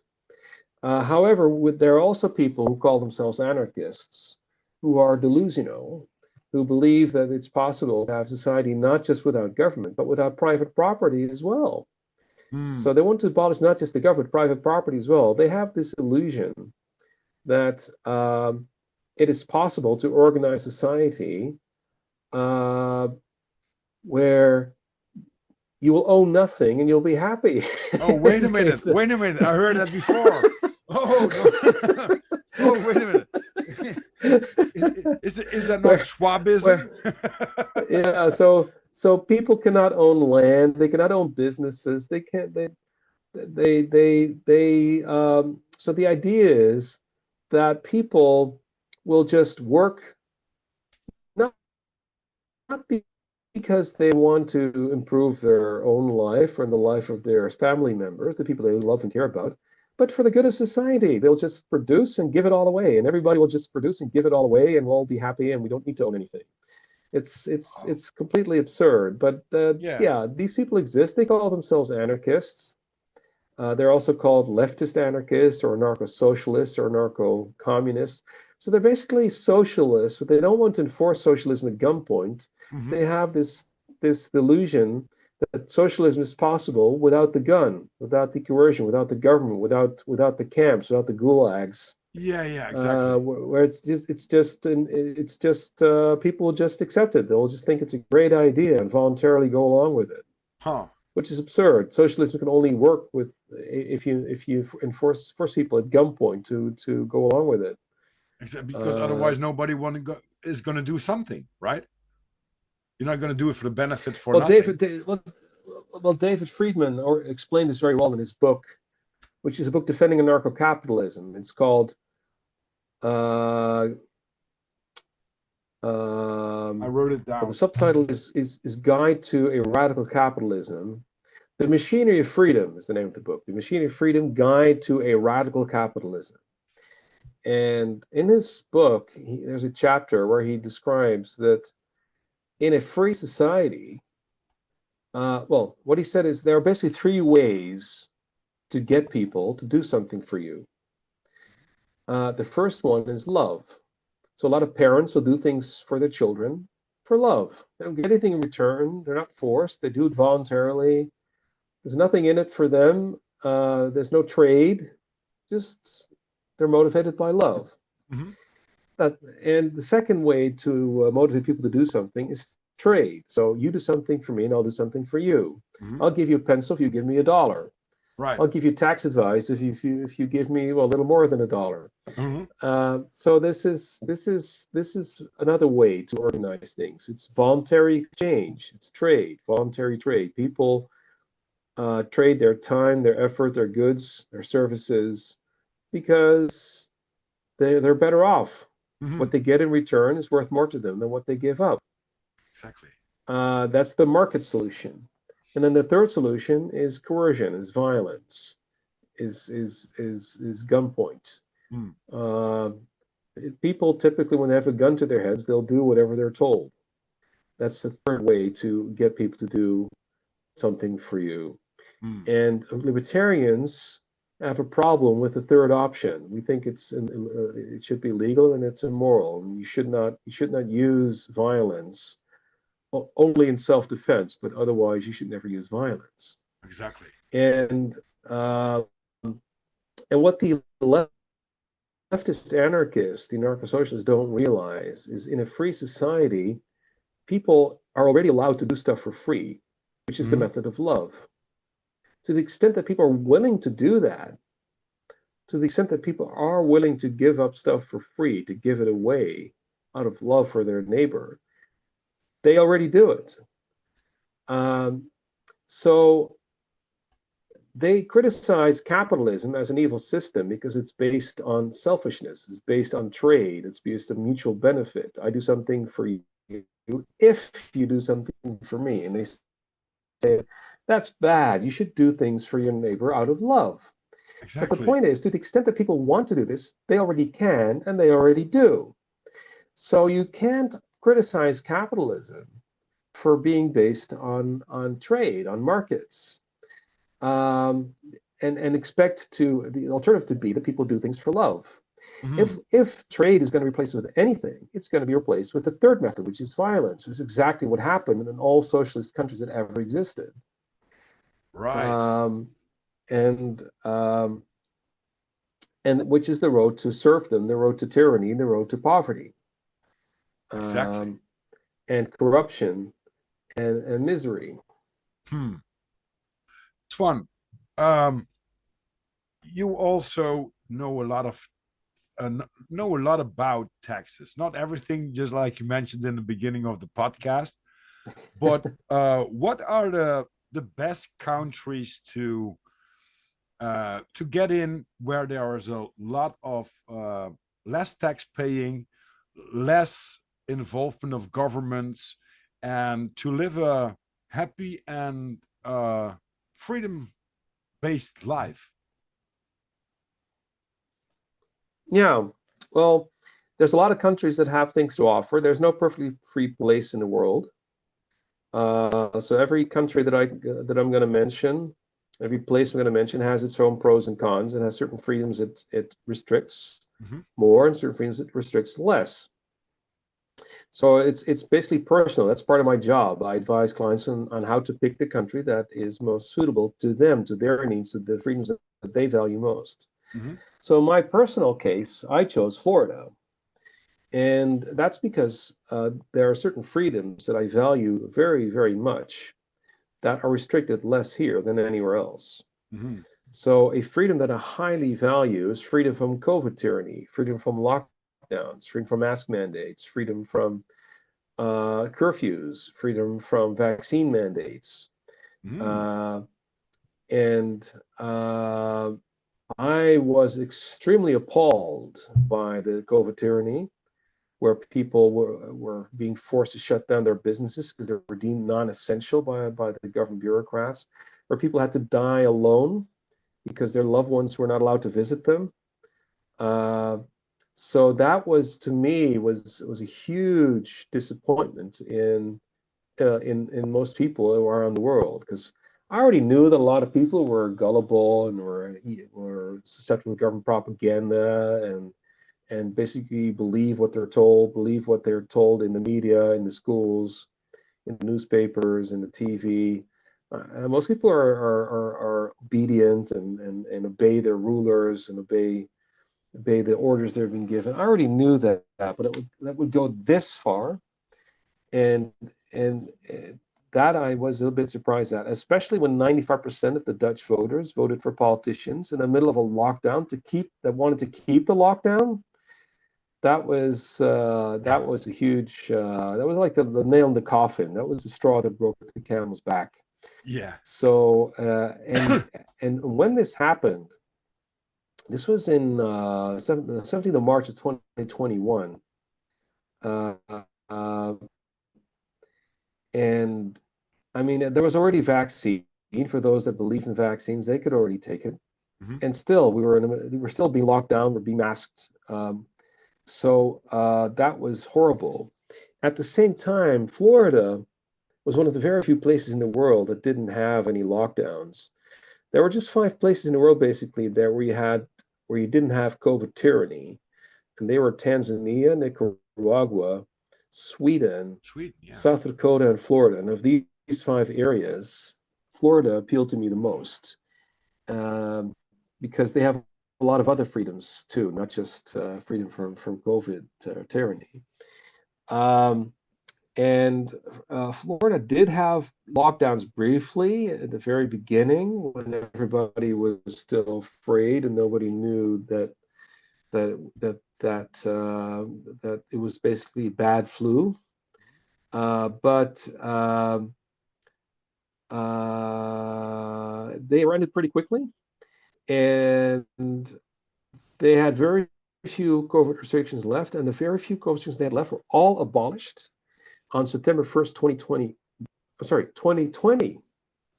On September 1st, 2020, they were all abolished. Not only were they abolished, the state of Florida made it illegal for cities, counties, municipalities, and school boards to have any COVID restrictions in place, Wow. to have any mask mandates, any vaccine mandates, any lockdowns, any restrictions on capacity. They were all made illegal on September 1st, 2020. So all of the madness was gone on that date, when the rest of the world was still believing that it was essential to keep everything locked down and keep everybody locked up in their homes and mask everybody. Mm. And I mean, that was still, I mean, trying to remember what August of 2020 was like, what September of 2020 was like, and especially that same winter, all to the extent that the lockdowns and the measures were sort of uh, made more flexible in the summer of 2020, they came right back in the winter. Yeah, the winter of death. Now in the United States, there's a sun belt. There are states like Florida and well, the whole south of the United States, the whole sun belt is hot in the summer, and people stay indoors where there's air conditioning.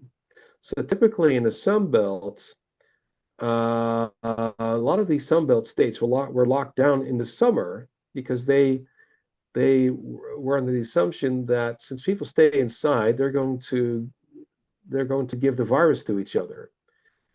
They're going to infect each other. Right. And Florida is also in the Sun Belt. As a matter of fact, Florida is in the southernmost place of the United States, the 48 contiguous United States, is obviously Florida. It has the warmest winters of all, and they completely got rid of all these restrictions on September 1st, in the middle of the summer, when all these other states were still heavily locked down. Huh. So that's one thing I really like about Florida. I think it says a lot about a state, how the people responded to COVID, how much COVID tyranny they were willing to accept, which is very little in the case of Florida, and not very long. Exactly. So that's one thing I love about Florida. Then there's a lot of other things too. I already told you about the right to keep and bear arms, constitutionally carry. You don't need a gun license to carry guns and own guns, which I highly value. Florida has castle doctrine, which means if there's a burglar in your home, you don't you can shoot the burglar, and you will not be prosecuted for shooting the burglar. If you come across a guy in the street and he's coming towards you in a threatening way and it's obvious to a reasonable person that he's a credible threat, in most places in the world you have a duty to retreat. You have to run away and risk getting shot in the back. Yeah. Not in Florida. In Florida, we have a stand your ground law, which means you can stand your ground. You can stay put. Tell the guy who's coming at you and threatening you that he either has to leave you alone and drop his gun, or you're going to shoot him. And if he doesn't, you can shoot him, and you will not be prosecuted for it. You have the right to stand your ground. You don't have to duty to retreat. You don't have to run away and risk getting shot in the back. Right. Which I think is a good thing. Hmm. Another thing, freedom of speech. This is not typical of Florida. This is true of the entire United States. The U.S. has a First Amendment in the Constitution which guarantees the right to free speech. Now, most countries pay lip service to free speech in their constitutions and laws, but in the United States, this is actually taken seriously. In the United States, you can lie about the government in print. You can lie all you want about the government. You can accuse all sorts of horrible things. You cannot be prosecuted. It's legal under the law to say whatever you want, and you can never be prosecuted for it, no matter what you say. Uh, in the 1970s, there were neo-Nazis that had parades in the streets of Skokie, a Chicago suburb that had a lot of Jews who survived the Holocaust, and they were prosecuted for it, and they were defended by Jewish lawyers, Jewish ACLU lawyers, who defended their right to have these marches and to say their horrible stuff, because to them the principle of free speech was so important that they defended everybody's right to speech, even the worst people, even the people who say horrible things, even they have the right to free speech. In a lot of countries, including the Netherlands, Nazi books are banned, are not allowed to sell them. You're not allowed to have them. Not so in the United States. Now, I'm not defending any of these things. To me, it's a matter of principle. So either you have free speech, which means you can say and write whatever you want, freedom of expression, or you don't, in which case the government bureaucrats are the ones that decide what you get to say and what you're not allowed to say. Exactly. It's the politicians and the bureaucrats that decide what is acceptable speech and what is not acceptable speech. Hmm. And that to me is completely unacceptable. Exactly. That our masters, that we are basically their serfs, we're their subjects, and they tell us what we can say, and It's we like have the to, caste system, right? and if they tell us, if if they tell us, if I mean, if they forbid us from saying things we want to say, that means that if we say them anyway, they'll lock us in their cages. Because that's Exactly. ultimately always the threat. That's what makes government unique. What is the difference between government and any other organization? It's violence. It's the threat of violence, a threat of force. That's ultimately the difference. Mm. All other organizations, except for criminal organizations, or perhaps I should say other criminal organizations than the government, they are based on consent, on voluntarism. So a business depends on customers who voluntarily pay them for their goods and services because they value their goods and services more than their money. Investors invest in these businesses voluntarily because because they think it's in their interest, because it's worth their while. They expect a return on their investment. Um, and employees work for the business voluntarily because this is the best way to put food on their table, to feed their families. The business they choose to work for is the best business they can find, where they have the most job satisfaction or the most money or both. So they work there Exactly. voluntarily. So a business is a very civilized organization where everybody they work with, everybody that's part of that business is there voluntarily, works there voluntarily, pays there voluntarily, invests voluntarily because that's what they want to do most. Of all the options they have in their lives, this is the option they chose Mm. because it was the best option they had. This is a business. This is how you describe a business. If we look at a charity works with volunteers. I mean, the word itself proves that they work there voluntarily because Hmm. that's what they want to do because they support the cause. People donate voluntarily because they support the cause. Um, so it's obviously based on consent, based on voluntary action. So how does the government achieve its goals? How is that different from a business or a charity? The difference is government forces people to follow the commands, their dictates. They order us around, and if we don't obey them, they lock us in cages. That's their system. I Mm. mean, they might fine us at first, but if we don't pay the fine, they're going to lock us in a cage.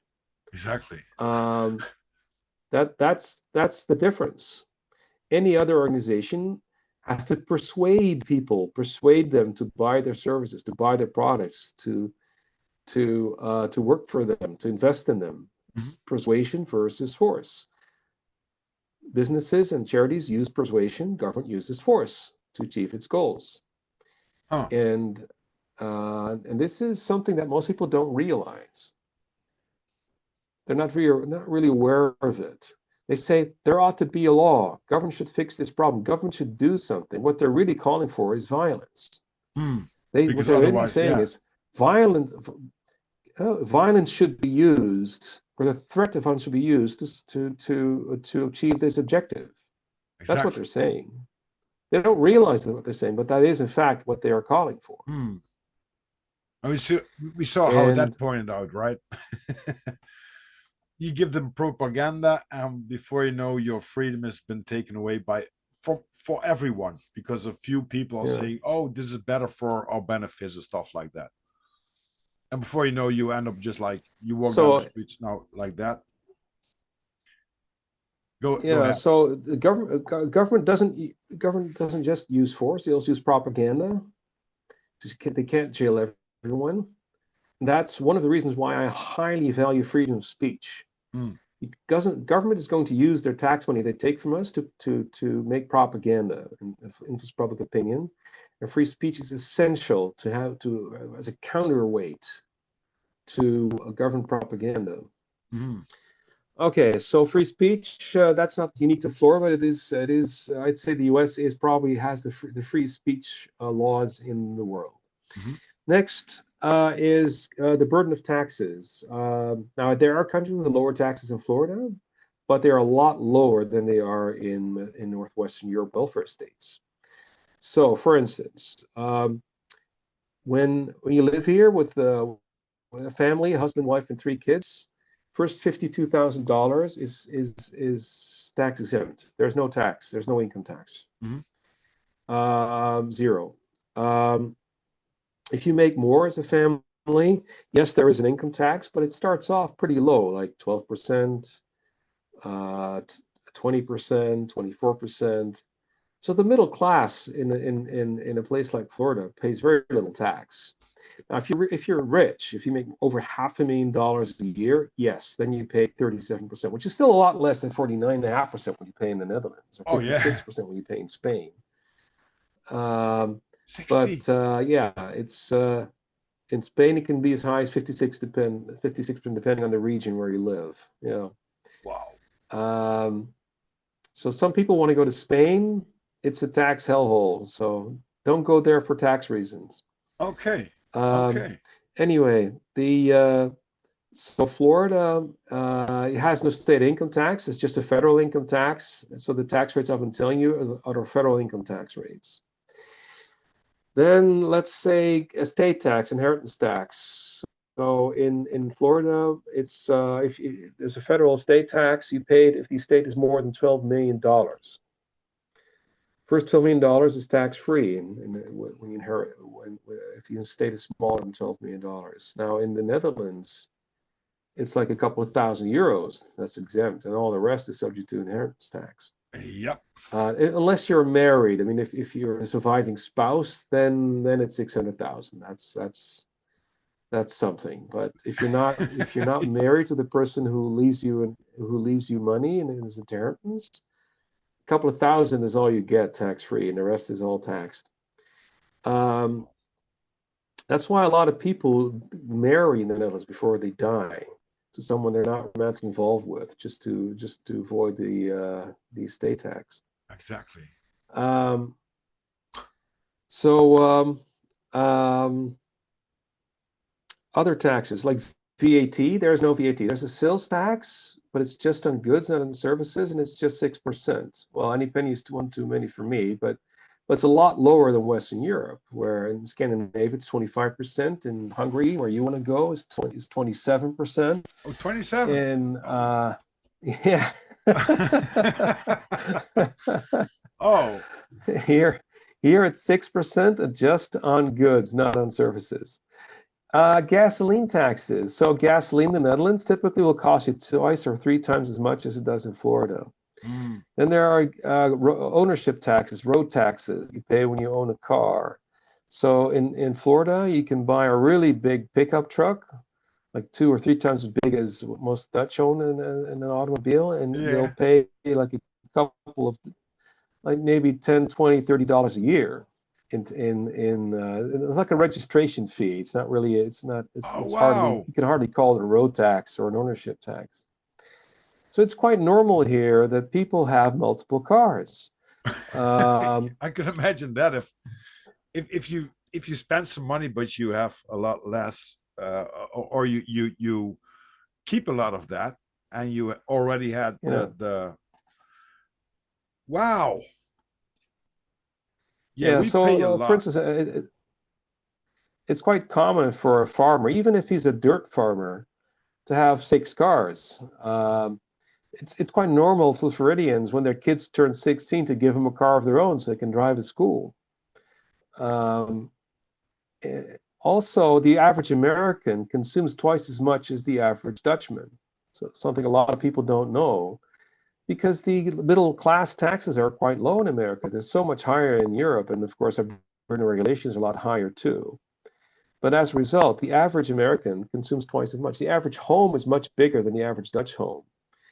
Uh, Here I mean, not in the city. A lot of people live in apartments in cities, but as soon as you leave the cities, most people own their own home, and it'll be they'll have some property, and they'll have a home on their property, and it's not attached to the next neighbor. It's detached.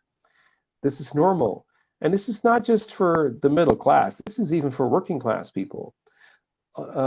So even people who clean homes for a living, they usually own their own homes. They're usually own some property.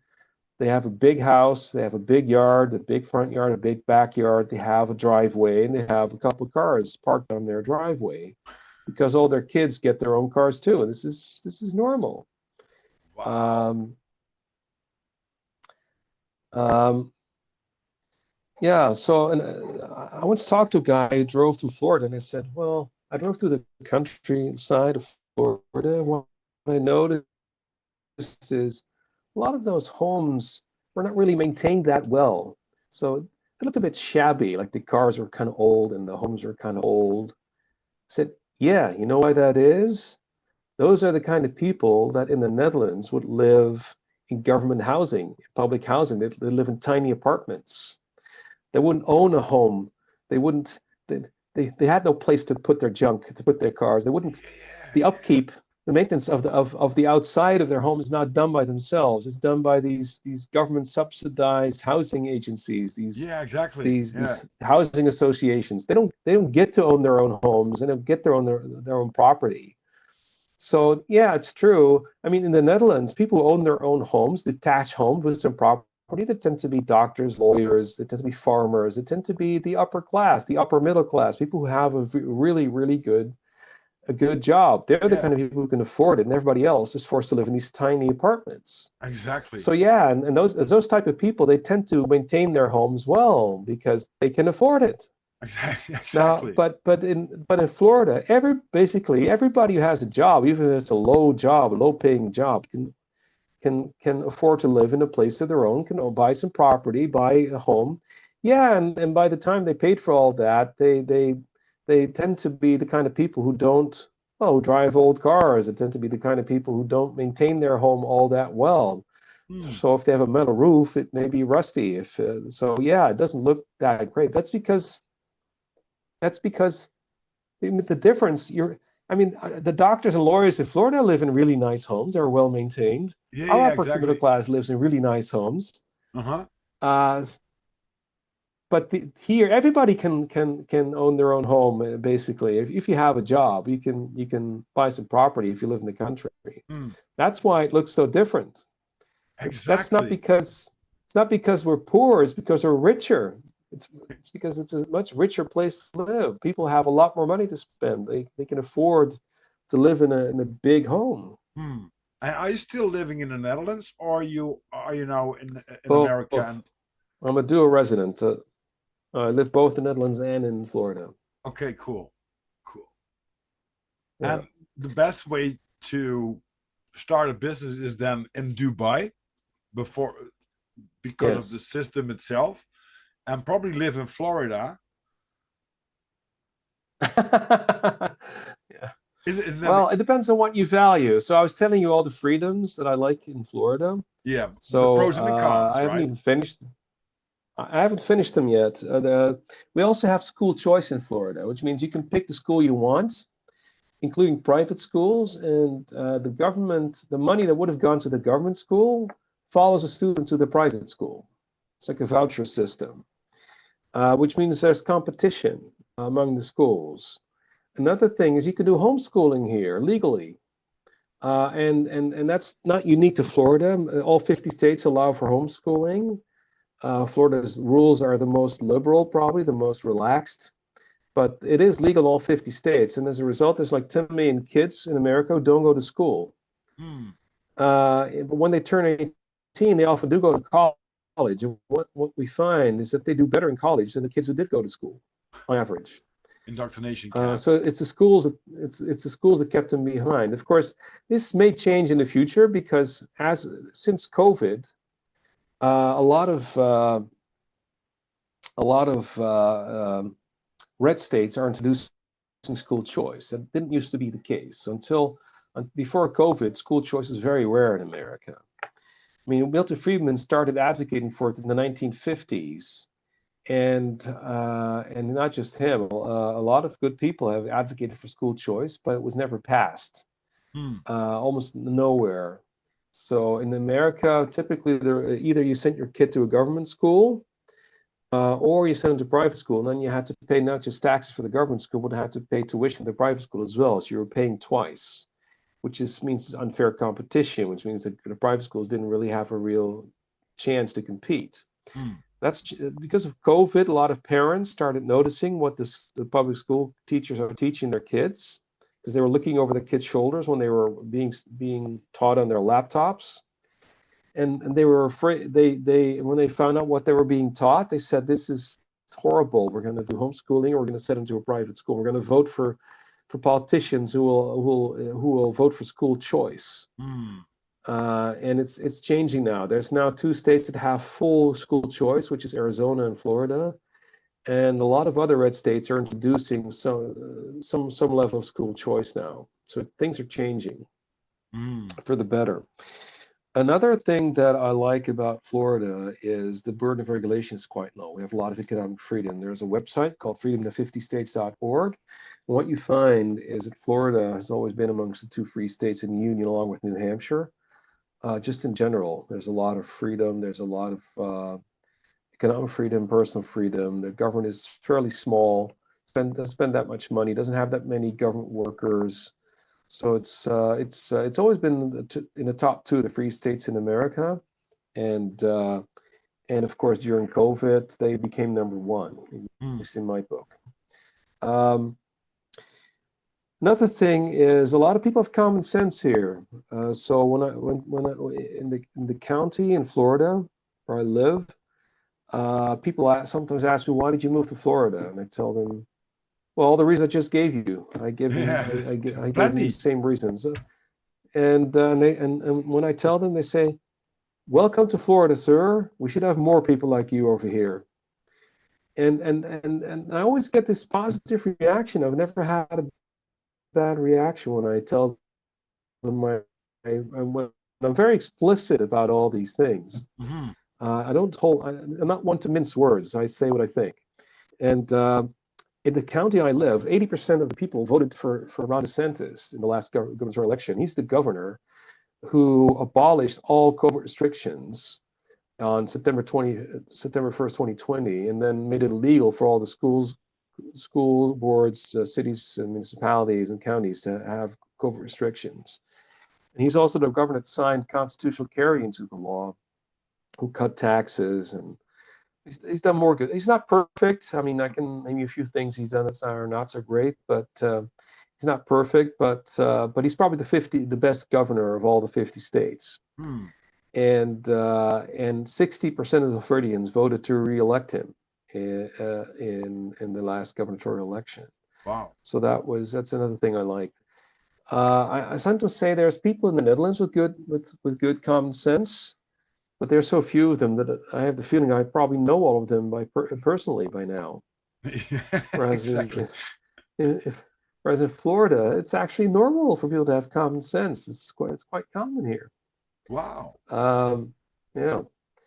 So that was my love affair with Florida. I'd say there are some bad things here. I mean, not everything is perfect here. But most bad things are caused by the federal government. So the federal government has the federal income tax, which is bad. It's lower than in Western Europe, but there are countries that have lower taxes than Florida, and that's because of Mm. the federal income tax. And another thing that's not so great is the war on drugs. I mean, we have drug laws in Western Europe as well, and 1/3 of Americans now live in states that legalize cannabis, which is a great step in the right direction. But the states that haven't legalized it, they tend to have harsh laws and harsh punishments, especially with hard drugs. Now, I'm not saying it's a good idea to use hard drugs. I'm not saying it's something you want to Avoid. introduce your child to, but I think it should be a personal choice. People should decide for themselves what they want to put into their bodies. Hmm. And one of the great things that Milton Friedman said is you should always, one of the biggest mistake that people make is to judge government programs by their intentions and not by their results. And the intention of the drug laws might be to solve problems, but the result is that the problems are a lot worse than they otherwise would be. Because the Mm. drug war leads to a lot of people dying of overdoses because of the black market, where obviously when you're a consumer on the legal market, if you buy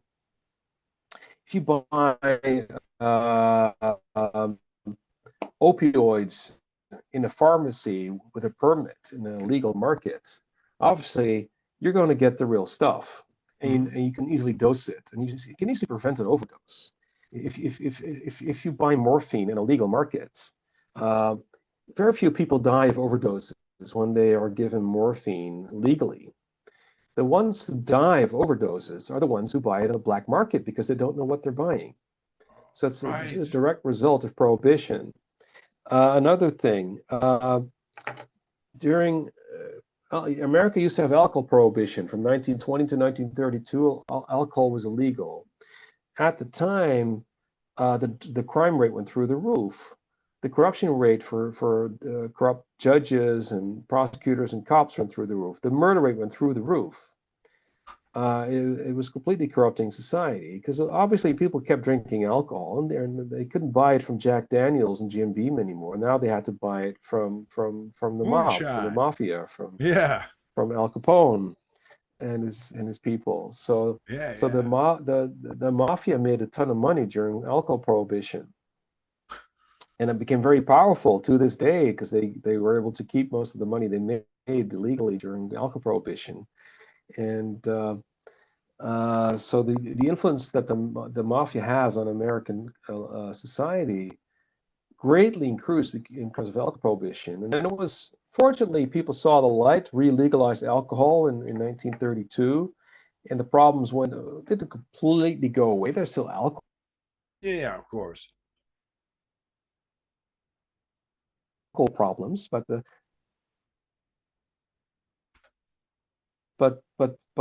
problems became a lot going down. The corruption rate started going down.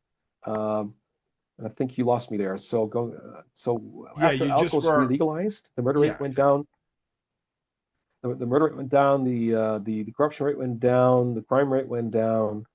Uh, and So it was a huge step in the right direction. And then unfortunately, people didn't really learn much from this experience.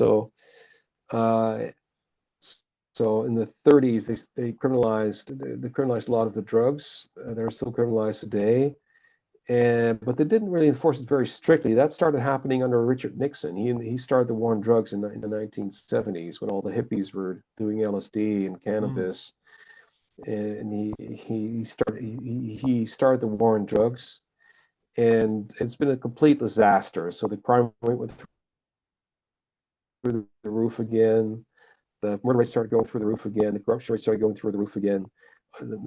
People dying of overdoses started going through the roof again. So it's a complete disaster. So that's one thing that's not so great about America, and Florida has not legalized cannabis. It's legalized medical cannabis, like medical Mm. marijuana, but not recreational marijuana.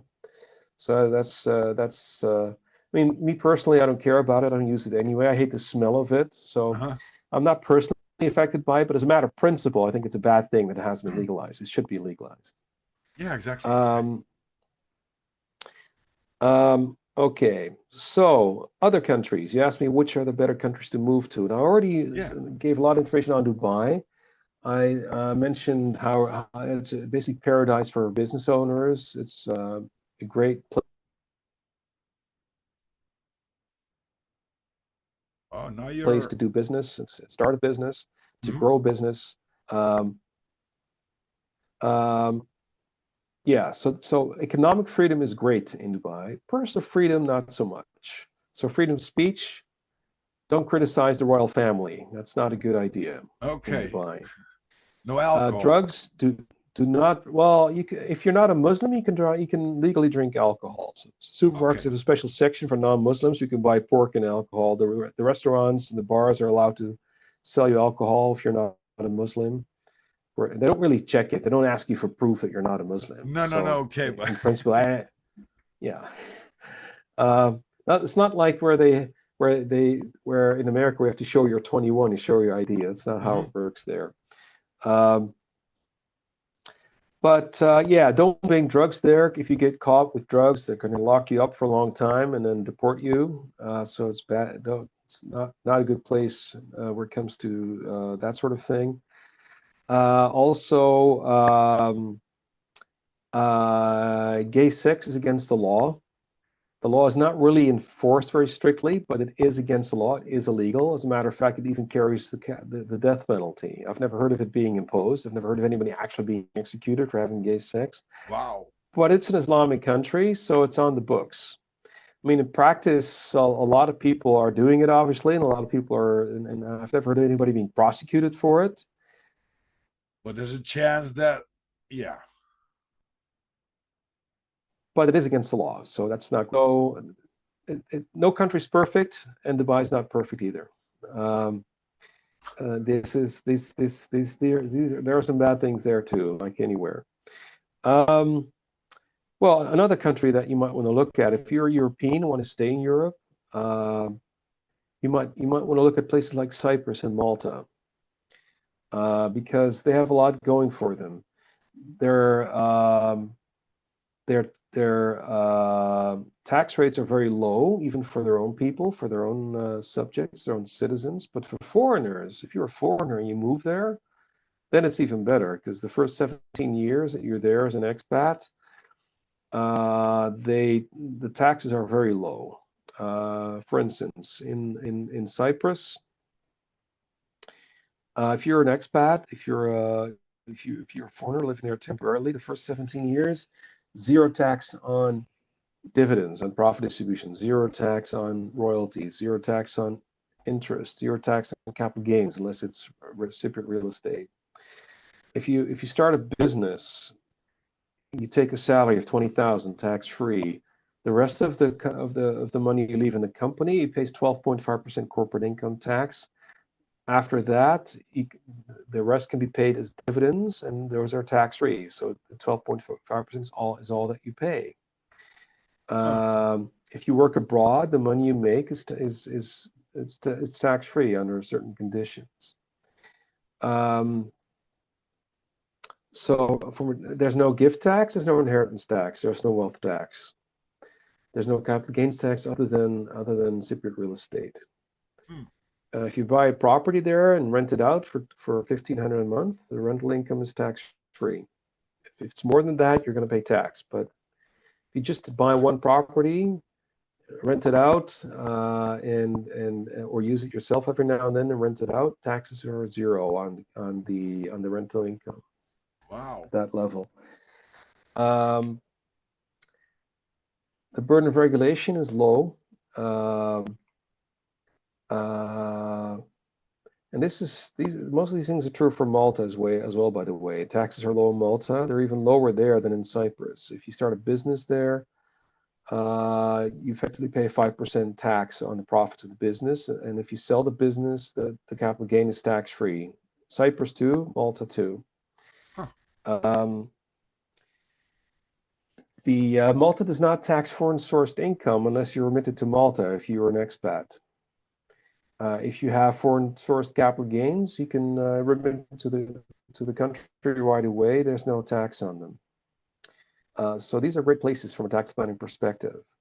They're members of the Right. European Union, which has pros and cons. The cons are probably pretty obvious to your audience. There's harmonization, there's centralization. So these are bad things. But they're also I'm very critical of the European Union. I think it should be abolished, but I'm not blind to its advantages.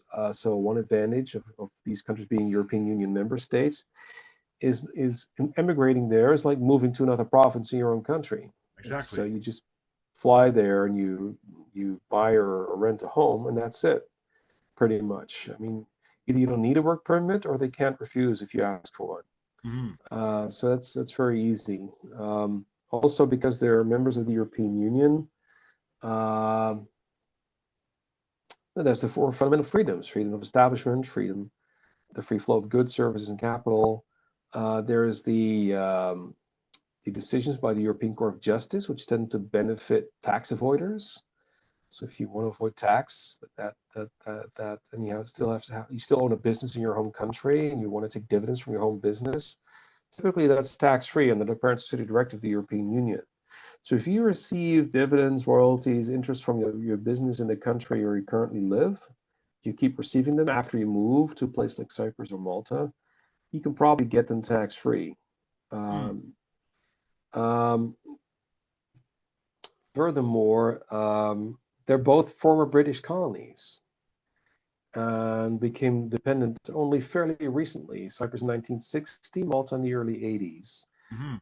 As a result, they are heavily anglicized. They all speak English very well. I only met one person in Cyprus in all my years there. I've lived there for a while. I had an office there for over a decade. I once met one person who didn't speak English. She was a nun living in a convent, and she was in her 80s, probably dead now. Huh. So it's very rare to find someone who doesn't speak English. So you don't have to learn to speak Greek or Maltese because there's no All use right. because everybody speaks English. You can even communicate with the government in English. You can write letters to the government in English. They reply to you in English. In Malta, it's even an official language. So they Oh, have to wow. write you back in English under the law. In Cyprus, it's not an official language, but in practice, since everybody does speak English, you don't need to learn Greek. Even if you go to court, the judge will speak English to you. Your opponent will speak English to you, and your opponent's lawyer will speak English to you. So it's there's no point in learning Greek or Maltese if you move to one of these Huh. countries. Or Hungarian, because Um, that's a different case then. oh yeah, very different. Yeah. Um, Also, they have sunny winters and warm winters. I lived on the south coast of Cyprus. The average maximum temperature, the average high in January was 20 degrees, Oh, wow. and February is warmer, and March is still warmer. They basically don't have a winter. They sort of have a fall and a spring. They go Mhm. straight from fall to spring. There's no real winter. Wow. So yeah. And they're very sunny. If you look at a map that shows you the sunshine hours of Europe in January, you'll find that the sunniest places in Europe, not just in January, but even in January, are the south coast of Spain, the south coast of Portugal, but Mhm. also Malta and Cyprus. These are the sunniest places in Europe. Wow. Um, um, they have good tax treaties with most other countries. They have like dozens of good tax treaties. The UAE has tax treaties, but typically to benefit from them as an individual, you first have to become a UAE citizen, which is nearly impossible. Mhm. If you can pull it off, it may take you 30 years to become a citizen there. So you don't have treaty protection if you move to the UAE, unfortunately. So you have to Okay. really cut ties with your home country as a result. If you move to a place like Cyprus and Malta, countries that have lots of tax treaties and probably will have a tax treaty with your home country, then you don't have to necessarily cut all ties. What you need usually is you need to spend 183 days there. You need to have a home there that's permanently available to you, a permanent home, and you need to give up your home in your home country. You need to sell it or rent it out. Mhm. And if you're willing to do that, then you can keep the other ties with your home country. If you go to the UAE, you Right. probably have to cut most ties with your home country because you don't have treaty protection. Huh. So that's a big advantage of these countries.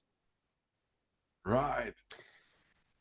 So is that why Um, we see a lot of people that are digital nomads going to these beautiful sunny islands, Malta, Cyprus, Dubai, and do their stuff, make a lot of money, avoid quite some taxes, and pretending to have a beautiful life?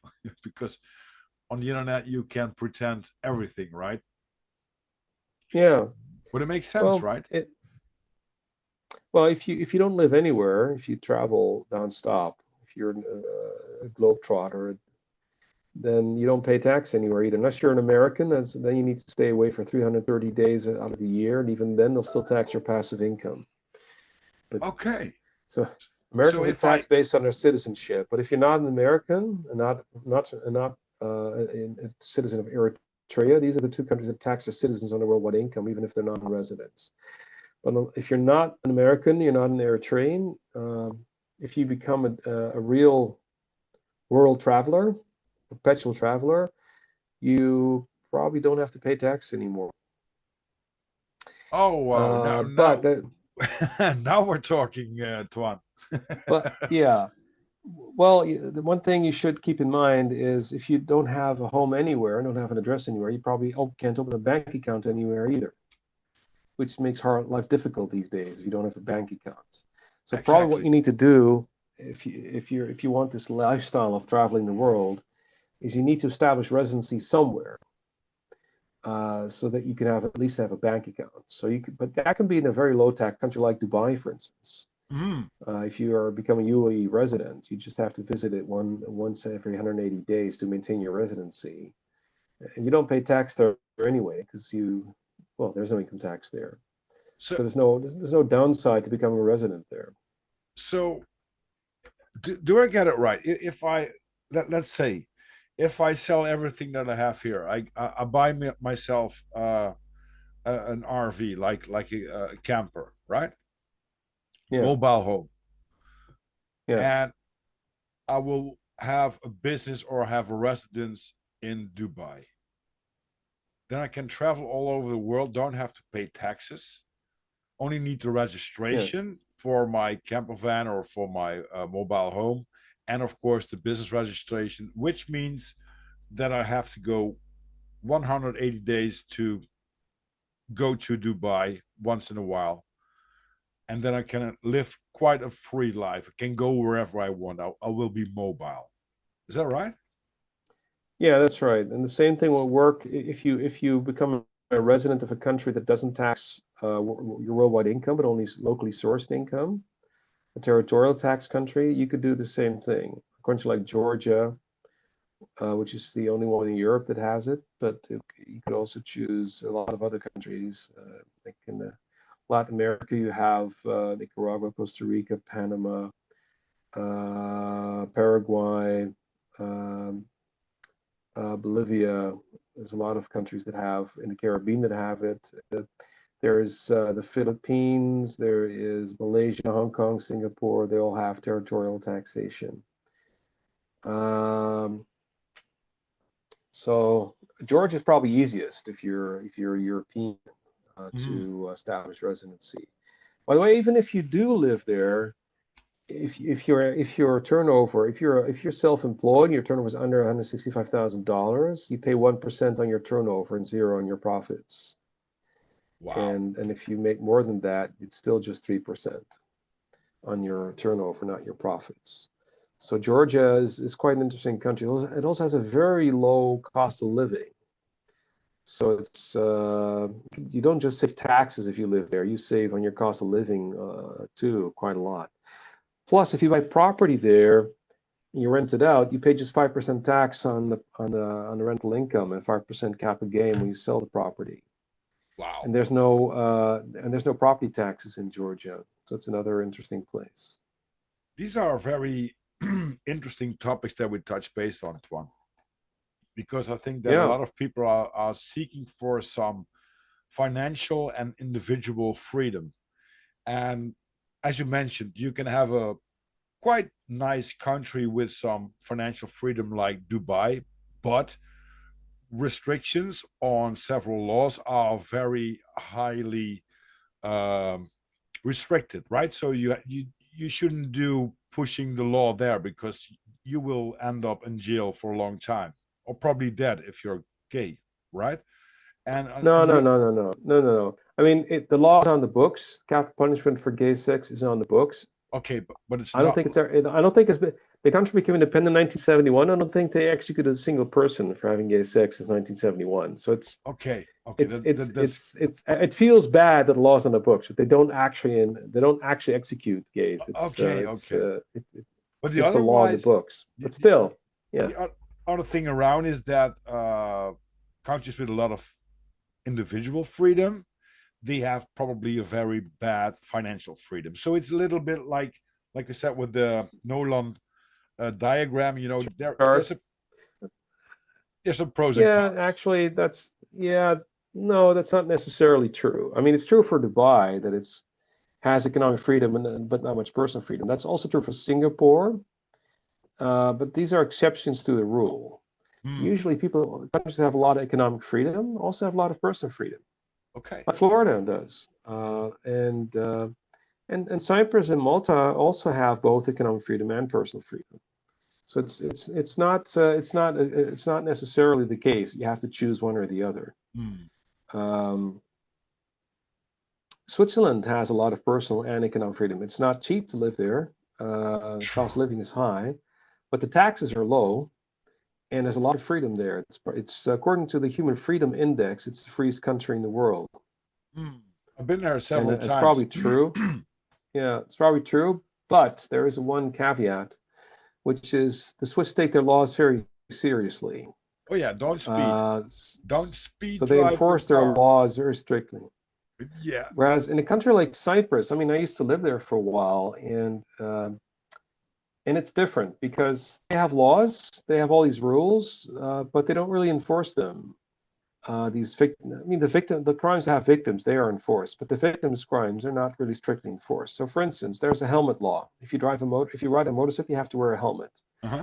But half the Cypriots don't care; they don't wear a helmet, and they'll Okay. even pass by a police car that's very obviously a police car, because police cars in Cyprus typically flash their lights, even if they're not going anywhere in a hurry. They still flash their lights anyway. Not the Okay. sirens, but the lights. So they will pass by a police car that has their lights on, but the cops don't pull them over. They don't stop them. They just let them go because they don't care. And that's called a soft freedom.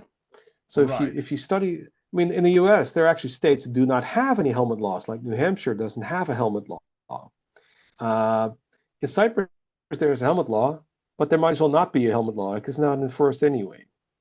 And Okay. if you look at these international comparisons, like Human Freedom Index and Index on Economic Freedom and the Economic Freedom of the World Index, these are very interesting studies. I can highly recommend if you want to pick a country because they tell you how much freedom these countries have.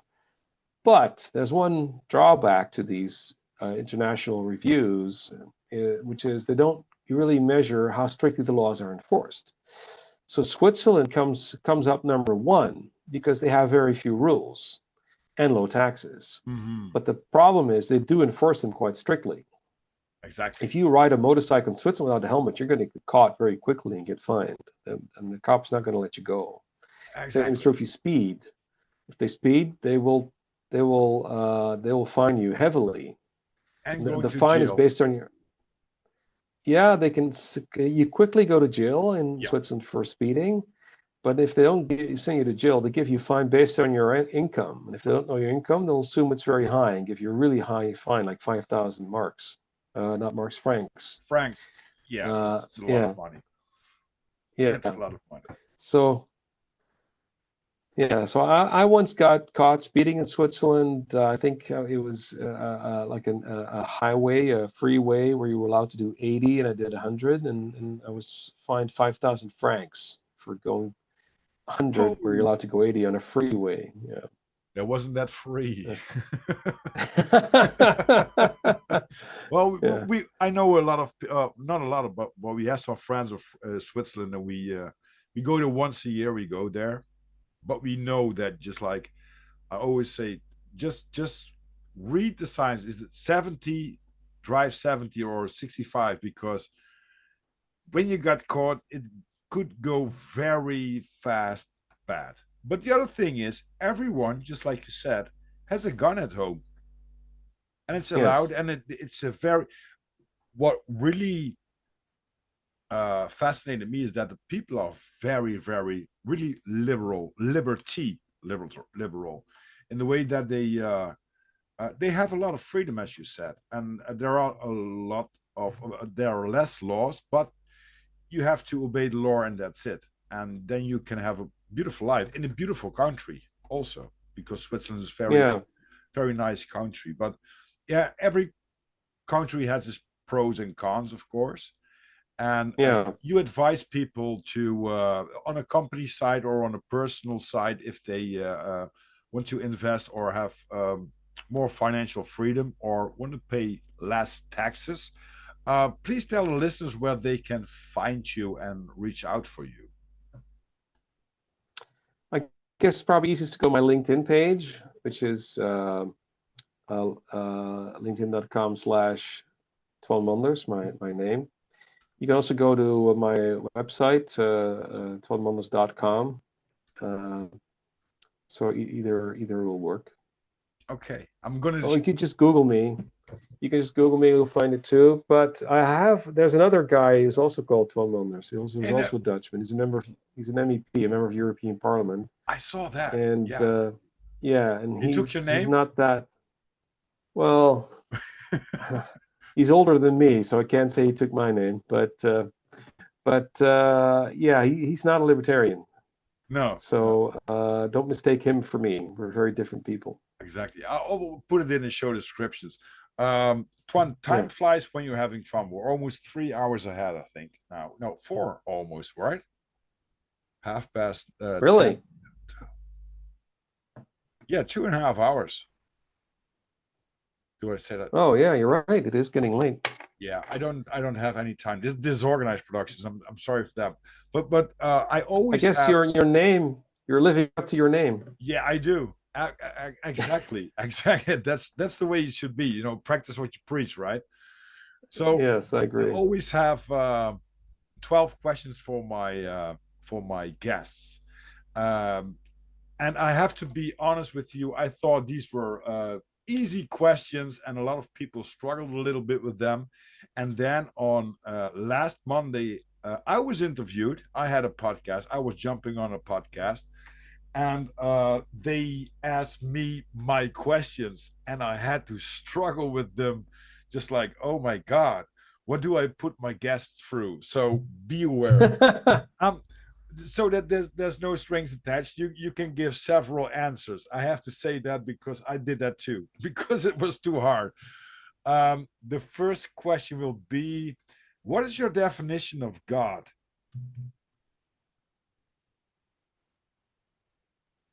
Hmm. Yeah, I'd say a supreme being.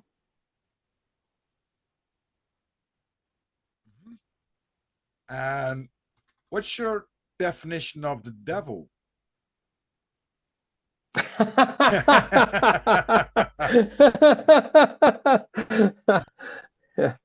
Well,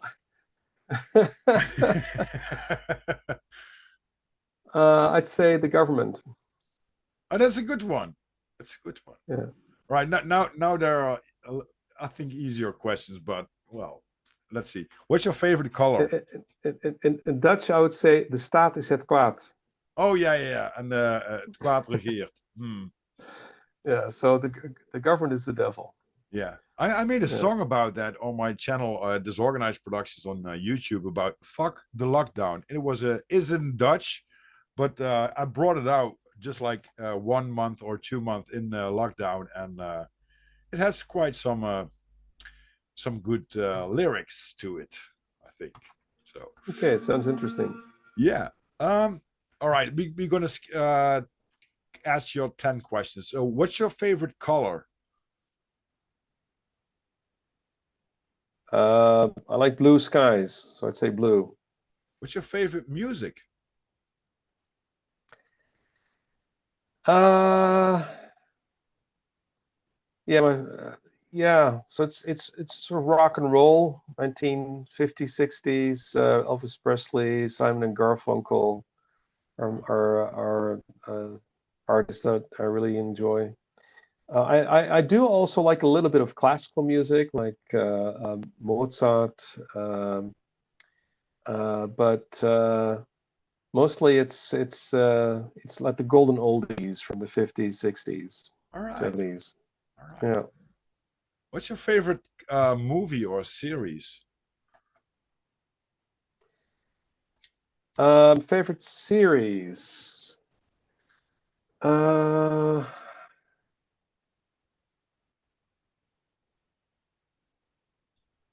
well, that's a good question. Um,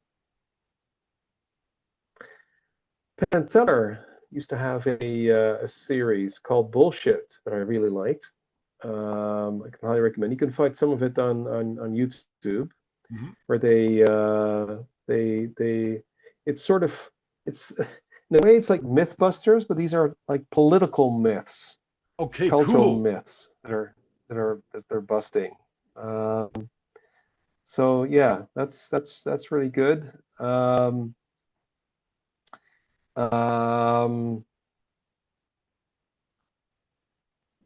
Milton Friedman had a series, the documentary series in the late 70s called Free to Choose that I really liked. Mhm. You can still find it online on YouTube.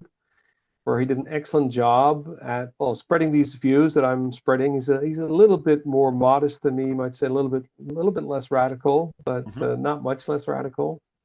So Free to Choose is a great series to watch. Um, um, Commanding Heights is a series that I watched that was a very pro free market, pro liberty series. Um, I like Faulty Towers in terms of comedy. Yeah. Um, that's probably the best comedy series I ever watched. Um, Yes, Minister. It's a British comedy series in the 1970s. That's probably even better than Faulty Towers. Okay. That's but better. Maybe the comedy's better in Faulty Towers. But what I really like about Yes, Minister, it showed politician bureaucrats.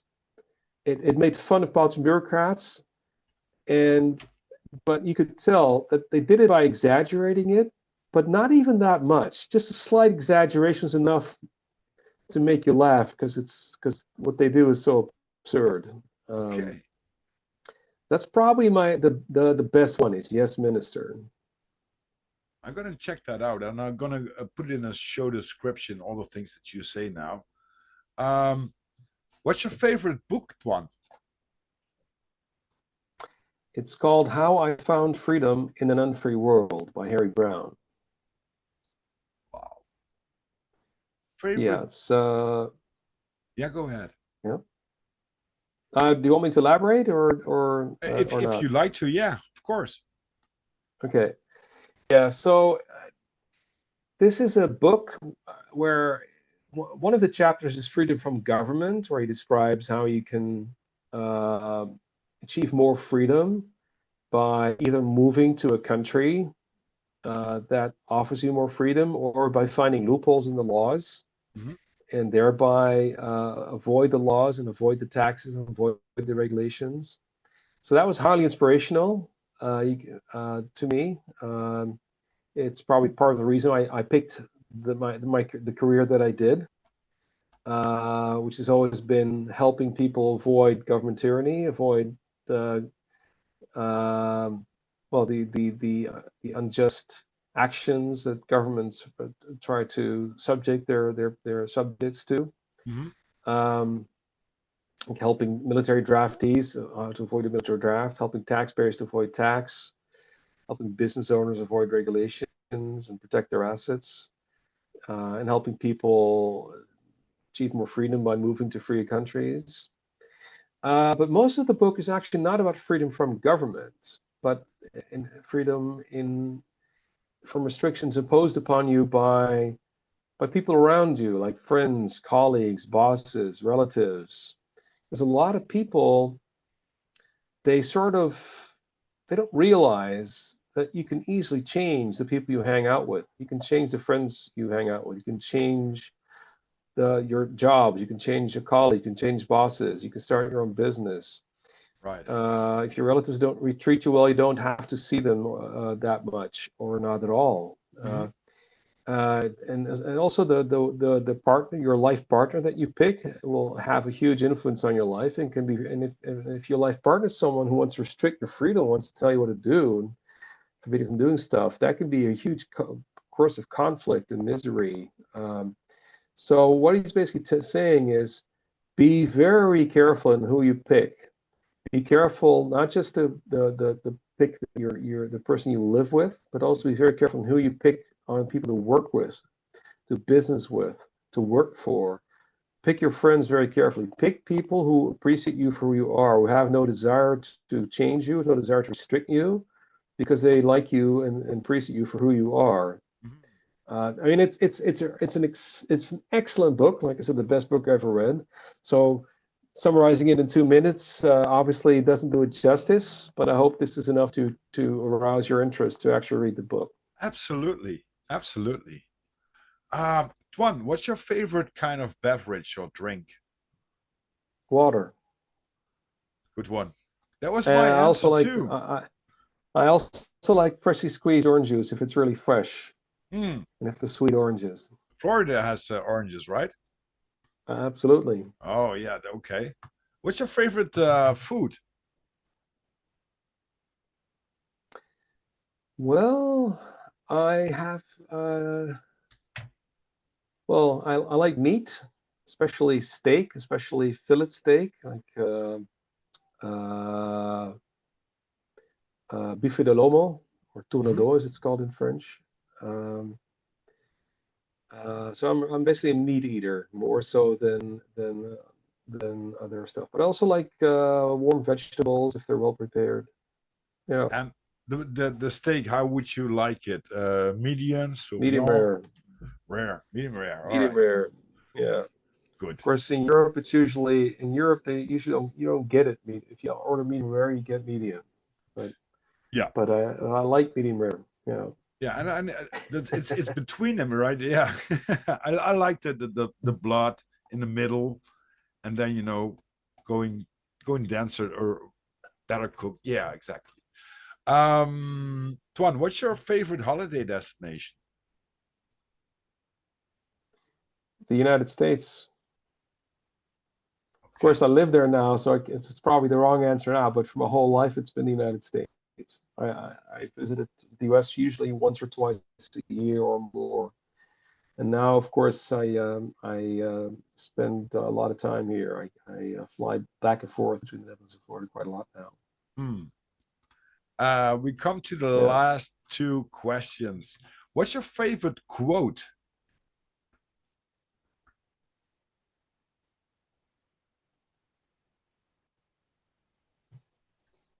Hmm. There's a lot of quotes I like. I published them on my Facebook page. Hmm. But to say what's my favorite, there's so many good ones. It's hard to pick one. Um,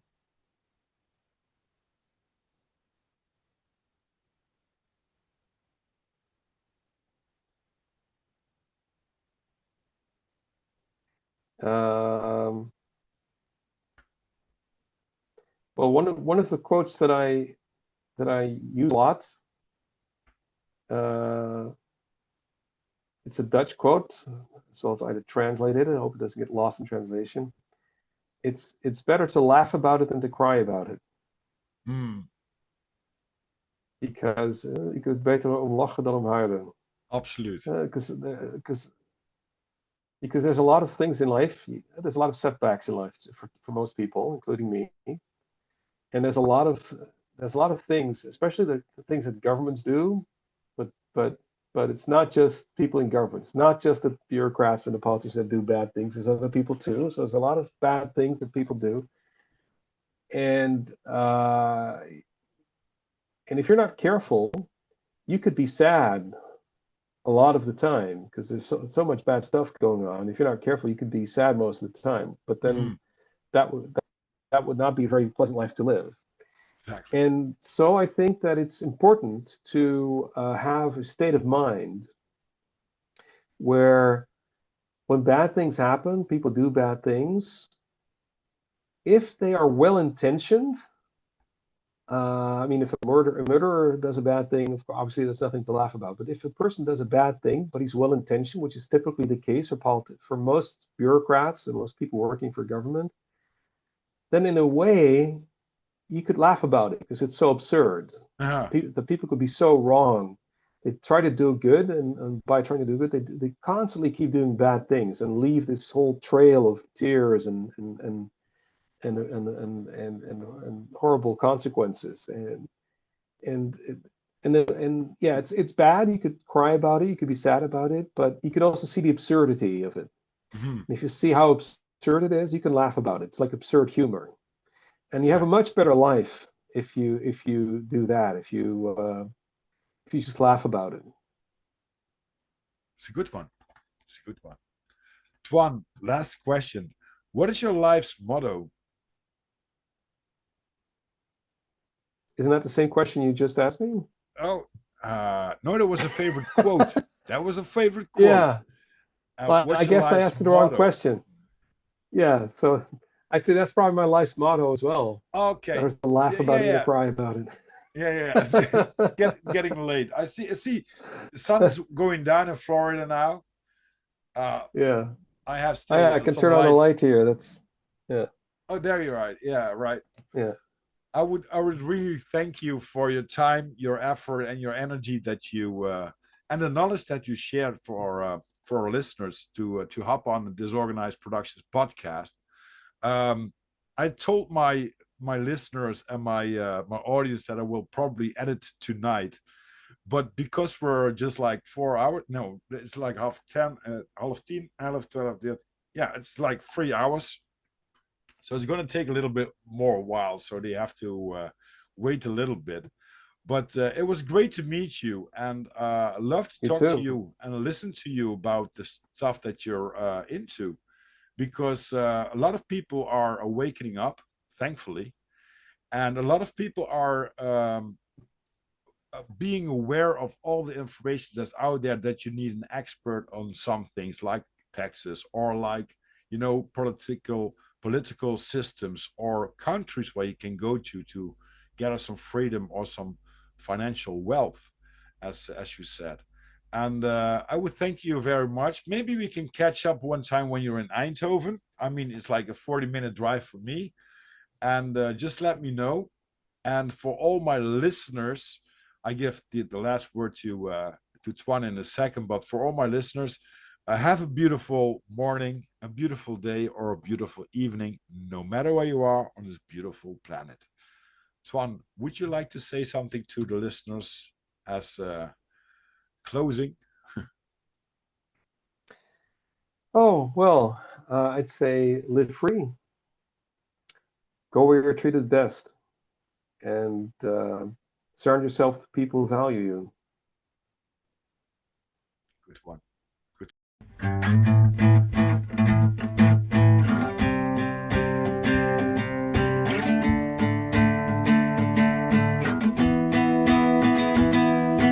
Running for all my life with the devil on my heels.